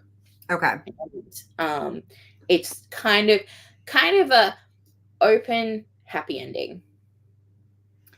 Like, as in it closes everything out, but you know that there's more to come. Maybe I'll try to do it in January then. Yeah. I loved it. It was, I had so much fun. It was everything I wanted it to be. And like, I don't, other than the Nevermore series and Dracula, I don't collect multiples of books. I bought 3 copies of it. That's amazing. Yeah. That's amazing. Wait, since you love pirates, have you seen Our Flag Means Death? No. Do you have HBO? How does that work in Australia? We don't have HBO, but we do, like, we get HBO shows. Okay. It's Like, very silly. It's a comedy. It's very silly, but it's like I have one of the streaming services that it's on. it's gay pirates. Oh, I have seen that advertised. Yes. It's so It is good. on my list to watch. It's so good. It's so charming. It's so silly. It's like, oh, It's got the Taika Waititi in it, and I love him. He plays Blackbeard. He's hilarious. He can get it. Yeah. Yeah. Yep. Okay, guys. Let's do one more sprint. last sprint. And we'll see how much we get done. And maybe this video will wait. Is it done? The little circle's gone. But it said an hour. What's happening? Interesting. All right, well, we'll stay tuned for that, I suppose. Bye,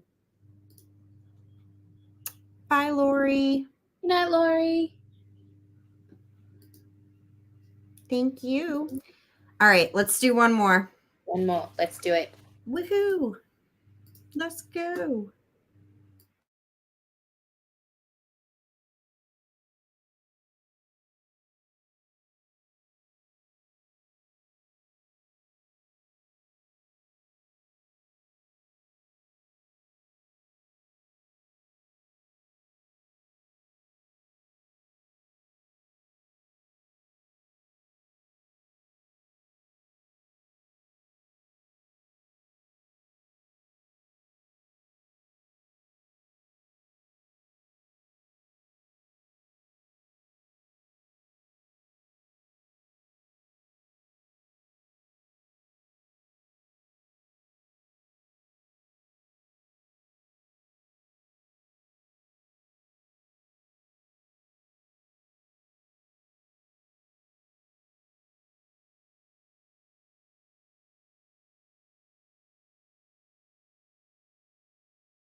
You're still muted. Hello. There we go. I spent the entire sprint on the phone. Oops.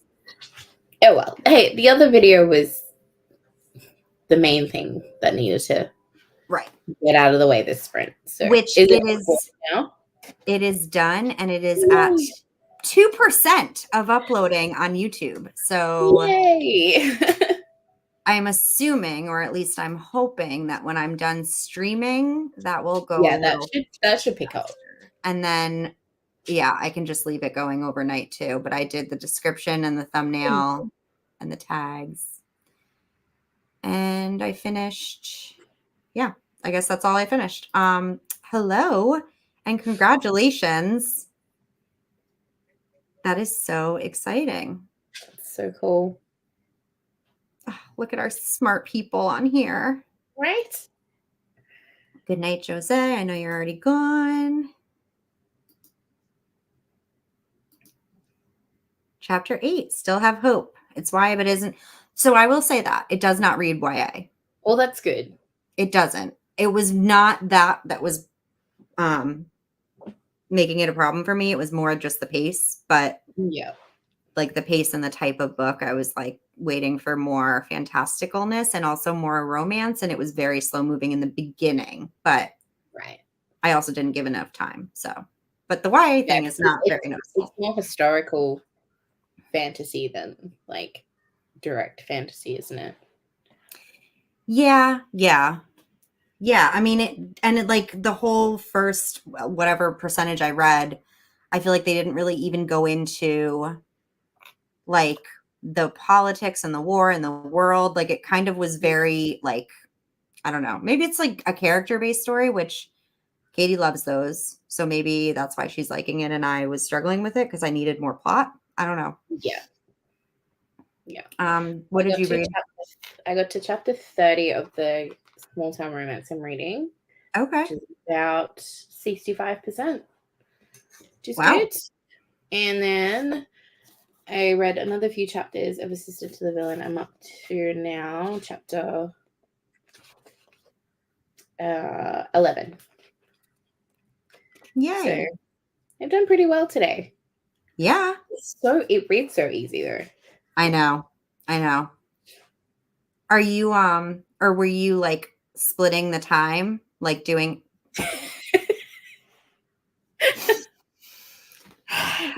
Yes. So okay. I switched back over after I finished the villain's point of view the first chapter where he gets a point of view. I switched back over to the other one and read a little bit of that for a while. I think I read about 5 chapters of that, and then I switched back over. I was like, I'll stop at chapter 30, so that's like an even number. And then That's impressive. I think I'll take myself. I usually do it in kind of fives, so I'll take myself to chapter 15, I think, of Assistant to the Villain, and then I'll switch back over. I like that the chapters are so short. They are. I know. That's really impressive because I mean, I read multiple books at the same time for sure, but I always end up, I'm not good at like sticking to that where it's like back and forth. Like I will start 3 different books and then I will focus on one and not. I do that a lot as well. I think at the moment I'm enjoying switching over, and I don't think the vibe, even though they're very different storylines, the vibes aren't that different. Like, okay, yeah. The KU romance I'm reading is like small town, grumpy cozy. Sunshine. Yeah. See, I know you, Katie. I know what you're all about. I know what you're all about. Okay. And that's why I probably loved Fourth Wing more than you, because it was not character driven at all. See, I'm definitely a character driven person as well. So, which is probably why, even though I liked Fourth Wing, I didn't love it. Like I had a really good time. And I think like for me, I had such a good time with, hey, I'm just gonna stop barking. I had such a good time because it had such the vibes were very much like Divergent, Hunger Games, like that kind of early 2000s dystopian fantasy that I was there for it. Like, it's very clear that Rebecca Yarros is a Divergent fan. Yeah. Yeah, and it even gives me like Sarah J. Maas vibes, and like I don't mean to like disparage the name of Sarah J. Maas because I love her to death. Yeah. And I know people would never say that Rebecca is on the same level, but it's a similar feeling story to me. Like where there's like a greater story, but there's like the two characters and there's like the bonds and the dragons and I don't know, it just felt very reminiscent of that. And I think I was just like craving something similar to that for so long that like when I read it, I was like, oh, finally something else that's not Sarah, but like similar, you know? Yes, you definitely do need to read both of them. Now I'm going to probably end up focusing on Divine Rivals. The TBR. Like what? Katie's experience is bumping Divine Rivals right up my TBR. It is scary how easily influenced I am. I swear to God, every sprint, I start a new book because of something someone said. Like, never had Mayfly on my TBR, like anytime soon, at least. And next thing I knew, that was the next thing I read. Didn't read a single other thing that I was supposed to read that month, but that was what I read. Like, it's just, I'm very easily. Well, I have the top shelf up here, up to the little crystal that you can see here, is they're books that I am they're books I've started and not finished yet this year. And I'm like, I've put them there because they are the books that cannot follow me into 2024 unfinished. Again, I either have to finish them or DNF them. That's it. Again, I am so impressed by you because when I tell you that the shame I feel having filmed that video about every book I was in the middle of, that's just my physical owned ones, by the way. Oh yeah, no, this was just and the ones that have been like lingering. They're not necessarily all the ones I've started. Although Babel is up there, I did finish Babel. I just need to finish annotating it. Oh, yeah. No, I kept thinking if I followed through on even a third of these books to the end, how much more I would have read this year. Yeah. Like, and it's literally, it's not anything against the books. Every single one I'm still excited to read. I don't know what it is. I start it and then I put it down and then a year to read because I kept putting it down and forgetting that I was reading, that I hadn't finished it. It was 5 stars. I loved it. But yeah. I'm happy for you, Katie. I don't know. It makes me really happy regardless of the book when somebody's enjoying it. Like, as much as I love a good rant. I love when people love books and enjoy reading. Like, I don't think I'd ever heard of Night's Edge. Or maybe I did. Like, I definitely did in Gabby's video, but I didn't really pay attention to it. But that video was so fun for me to watch. I don't really think I will read it, but like just listening to somebody love a book just makes me so happy. Yeah. So, A+, Katie.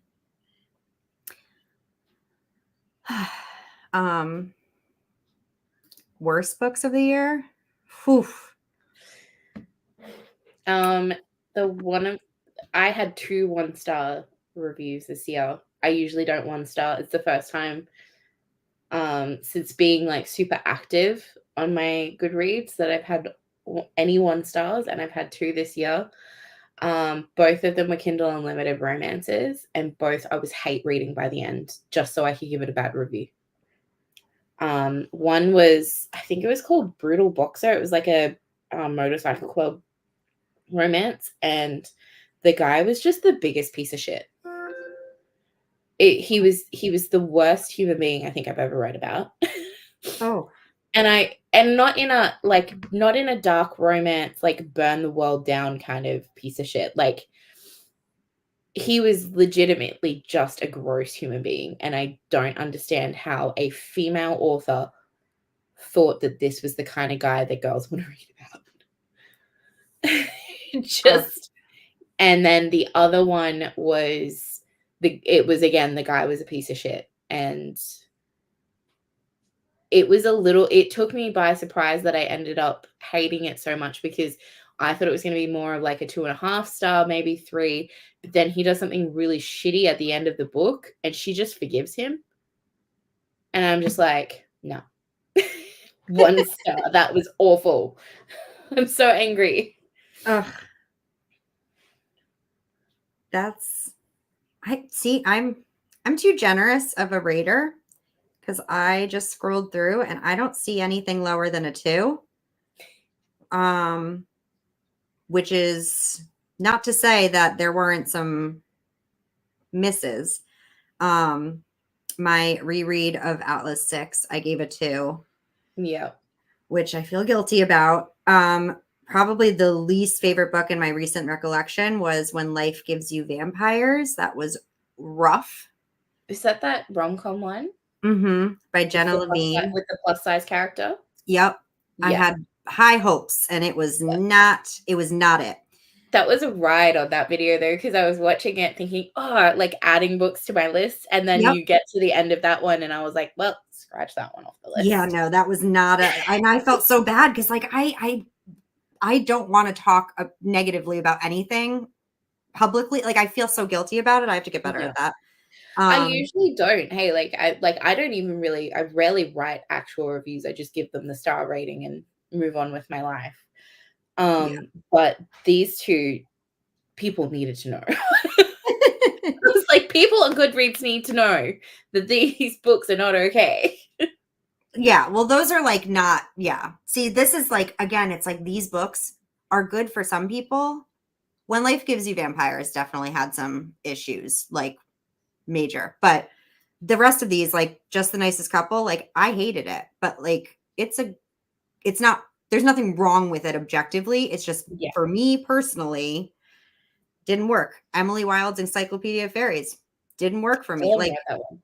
Do I still have it? Oh, I do. Yeah. What Moves the Dead did not work for me. Well, that's like Yellowface. I gave Yellowface 3 stars because I can appreciate her writing style and how well it was written and stuff like that. But it wasn't, if it was any other author and it was, written any worse, like if it didn't have good writing, I would have given it 2 stars. Yeah. Max. Yeah. Because I didn't like it. I'm totally missing everything. Sometimes when you're a mood reader, it's hard to find what you're looking for. Yep. Middle of 5 books. I couldn't even tell you, like currently reading 1, 2, 3, 4, 5. I think 5. Like that I, in my head, think I'm actively reading. But like. Yeah, I've got 4 that I'm actively reading. And then I've got like the 10 up there that I need to get to. Perfect sound. Reckless Girls. Yeah, I read that last year, but I'm pretty sure I didn't like it. I read the I don't read a lot of thrillers because I find them really predictable. Have y'all met Steven from the Finley Dot?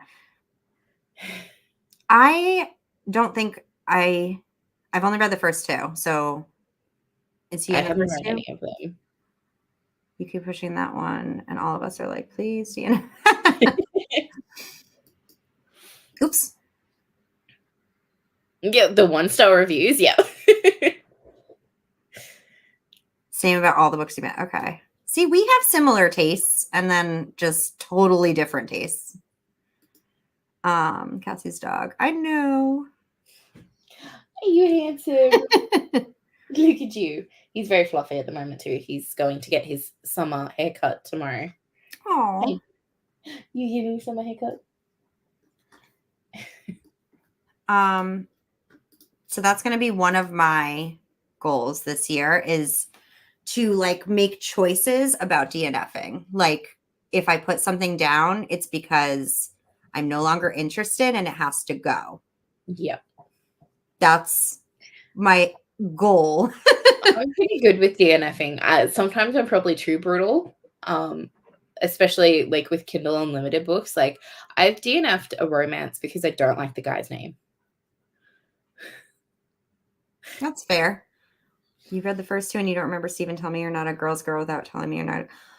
I don't remember anything I read ever. Right? I don't know names. So which one is he? Is he the husband or the ex-husband, or is he the cop? Or I feel like there's like 3 or 4 men in her life. Tell me you're not a girl's I girl. don't remember anything I've read. I know. I mean, I feel like I I read put the those book down and it's like I didn't read it at all. totally, which is 5 why stars, what it's about. Don't know. that's why I stumble so hard on some of these videos, because I don't take notes. I don't make a script. I don't like think about what I'm going to say. I just turn the camera on and then I'm like, so this book was, and then I just can't at all, at all. So it's just half of the time I'm like, I don't even really know what I'm saying. So I'm just Well, going that's to. like, I told you how many times I've read the Touch of Darkness books. My sister read them for the first time this year and she kept asking me questions. And like, you know how like you're trying to not give away stuff, so you go, I don't know. I was legitimately going, I don't know. Mm-hmm. I don't know. Like she asked me about a character who's like a major villain in one of the books, and I'm like, who's that? I only remember the things that made me want to rant or rave. Yeah. Yeah. Well, and that's why I'm actually very excited about this blog that is at 3% right now, because I feel like I won't have to reread anything because it's spoilery. So Yeah. I will be able to just rewatch this and know all of my thoughts and be ready for the next book. And like, it's like a memory, like a video diary. Yeah, I'm very much a person, even if I've given it 5 stars and I say it's my favorite book. Like, I mean, El Sarafi, what's the major mission they go on? Couldn't tell you. Somebody's I could daughter not give you needs spoilers, even if I wanted to. I Right. know it's got pirates, I know it's got gay people, and I know it's got trans rep. That's And I really know all it's you need set to in know to like pitch the Egypt book. and the Middle East. Yeah. That's about it. Well, that's why I'm like, when you're reading Assistant to the Villain, I'm so excited for you, but I'm also like, what happened in that book? Like, I love it. And I mean, I love it. And I don't know what happened. I'm reading it for another book club. And the reason I picked this week to read it is because the live show is next week. And I needed to make it as fresh as humanly possible. I'm probably actually going to slow my roll on it a little so that you don't finish it. If I keep going the way I'm going, I'll be finished it by tomorrow afternoon. Yeah. And then a week later, I'm not going to remember. And this is why people annotate and take notes. And I'm just not a forward thinker. So I read a book, I binge a book, I love a book, and then I finish it. And I'm like, how do I talk about this? Yeah. I also I never want to annotate, or typically don't want to annotate on the first read through unless I feel like it's going to add something to the initial experience. And if I know I'm going to enjoy it. Like Babel, I knew I was going to enjoy. So I annotated from the get-go. One of the only other fully annotated books I've got is Rebecca, from when we did Rebecca, and I knew I was going to enjoy that, and I knew it's a copy that was gifted to me from a friend, and it's a really beautiful copy, so I knew I was never going to give it away anyway, so I didn't mind annotating in it. But like, if I don't know if I'm going to like a book, I'm not going to annotate it, because otherwise I can't get rid of it. Well, yeah That's why I regret, like, I half annotated Yellowface, and then I got so pissed off with the book and I was so done with it that I stopped annotating. I just wanted to speed read through the rest of it.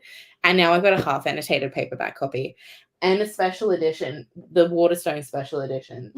Ooh. Copy as well. I bet you could make that one. That one's not annotated in, so I could probably sell that one. But yeah. Even if it is, like, I feel like it'd be fun. It's signed as well. I feel like it'd be fun. Signed copy. I feel like it would be fun to get an annotated book. Yeah, my Yellowface ones are mostly just notes of like, what the fuck is this chick talking about? Yeah. Yep.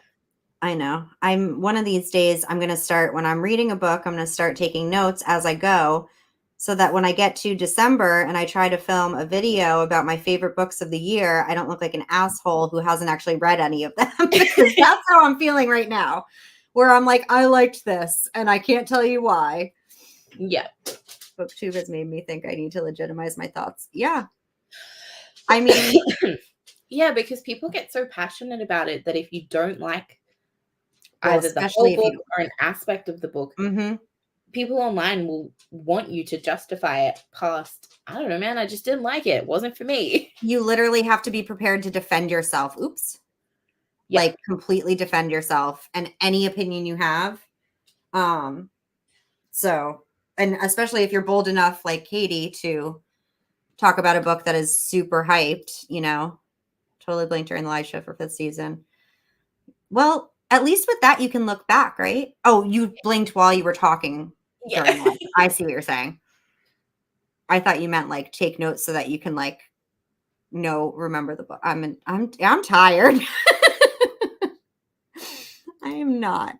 It's like you're insulting someone's child, literally, and it's not. It's never the author. It's just and like all the backlash Katie got for Fourth Wing, and it's like she had brought up legitimate things, Did and she? also even if she had just said I hated this book for no reason other than it wasn't for me, she still would have got hate.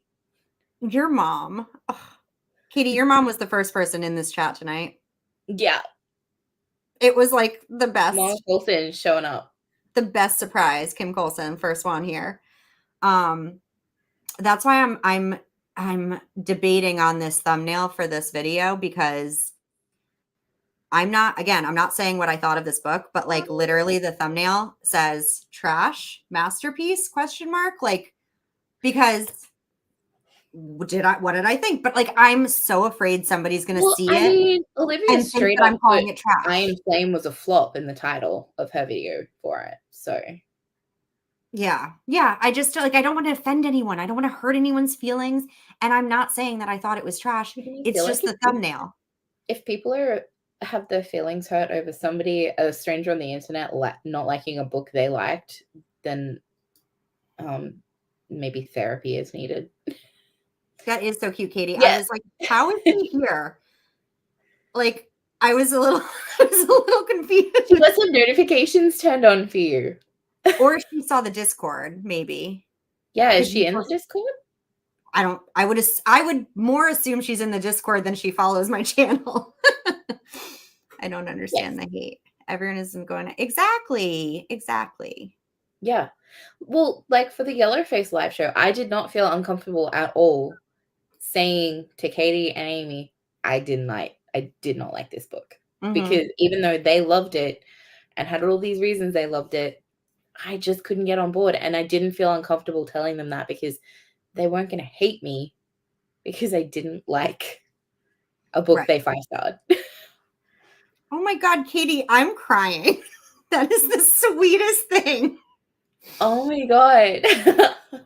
Like, highest honor. I love all of you, but like that is now officially my most important subscriber to me. Yeah. I'm like honored. That's I don't amazing. deserve these accolades. I think people sometimes feel like they are a character. I mean, yeah. Well, and it's also, I will say, because I said this earlier, it starts to make you, when you love something and somebody's shitting on it, I understand and value other people's opinions, but it does, because I'm insecure, starts to make me question my own feelings. And I understand that being like triggering, but that being said, it doesn't mean that you need to then attack them and disparage their opinion. Like, it's a valid opinion because it's an opinion. That's all it is. Like, I would listening to Katie and Jan talk shit about Fourth Wing last night as I'm editing a video that says I love Fourth Wing. I was like, this is so embarrassing for me because apparently I'm just an idiot. But like, then I have to step back and be like, no, it's different opinions. And also people, hating on other people for not liking a book or hating on somebody for enjoying it because they think it's dumb. Like, you're responsible for how you feel about things. And it's nobody else's responsibility to cater to that. Right. And that's like Katie in no way was going, you need to hate this book or you're stupid, like, at all. All she was doing is being like, I don't like it. Good for you if you do. I'm so happy for you. And because if you don't like something, like when Katie was saying, I don't get the hype. That's because she didn't enjoy it. Like, I personally don't get the hype either. Like, I enjoyed it, but I don't get the major hype. Aw. That's so cute. I am so honored, I Katie. love that. I love that so much. I need you to give her the biggest hug the next time you see her and tell her it's from your northern friend who is just That is amazing. so touched. Oh, I love that. We I love the love ride that or so die much. mom. I feel like that's like the perfect way to leave it off. Yeah. We started with Kim and we ended with Kim. Yep. This just becomes a Kim Stan channel. This is The next video I post is just I'm obsessed with Katie's mom and here's why.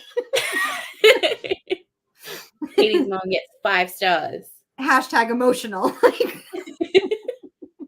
Not clickbait. That's one of my favorite things to do is just come up with the most ridiculous videos that I would never ever make, but it's just so fun to me. I had a comment on my bookshelf video about like asking if I have OCD because I made a stupid comment being like I'm super OCD. And she's like, please tell me you do have OCD. And like, I do. So I was like, yeah, I do. And she was like, totally fine. It was totally fine. But then I was joking and I was like, so the next video I make has to be like very serious. And just the title just says, I have OCD, period. Like me coming out to the world, I'll get my therapist on to diagnose me in front of everyone. Yeah, but you've got to put in like in between the little asterisk, not clickbait. Not clickbait. Yeah. That's my favorite thing is just coming up with the most ridiculous things that I would never do that other people do. I find it hysterical. I love you so much. Yeah. And Cassie, thanks for sprinting with me. And Thanks for having me. It was so good can you to imagine? Dude, Katie, I'm not there yet. Okay. I have like 700 beautiful people in my life, and that is all I need. And they're not on Guru Gossip. Are you kidding me? Nobody's talking about me, right? I'll never know. All right. All right. Thank you so much. That was so much fun. Thank you. And I want to do this again when I'm not exactly. I pray I never am too. I don't think I've ever even been on the site, so I don't know what. I've never been on Guru Gossip before. I would never know what it says about anyone else, so don't you worry. I want to do more sprints for sure. Yes. I just need to get through this weekend. And well, I currently have oodles of time, so whenever. And now I understand the time difference because before I was like, I can't message her at 6 p.m. She'll be sleeping. No, you won't. Nope. No, you won't. Oh, wait. So now I get it. So yeah, we'll definitely do more. Hopefully next week I'm sure I'll be sitting here editing. So might as well. May as well. Okay. Thank you guys for watching. And I will see you all very soon. Iron Flame vlog coming out. Yes. Maybe tomorrow. Maybe Thursday. We'll see. We'll see. We'll see. I'll keep my eye out.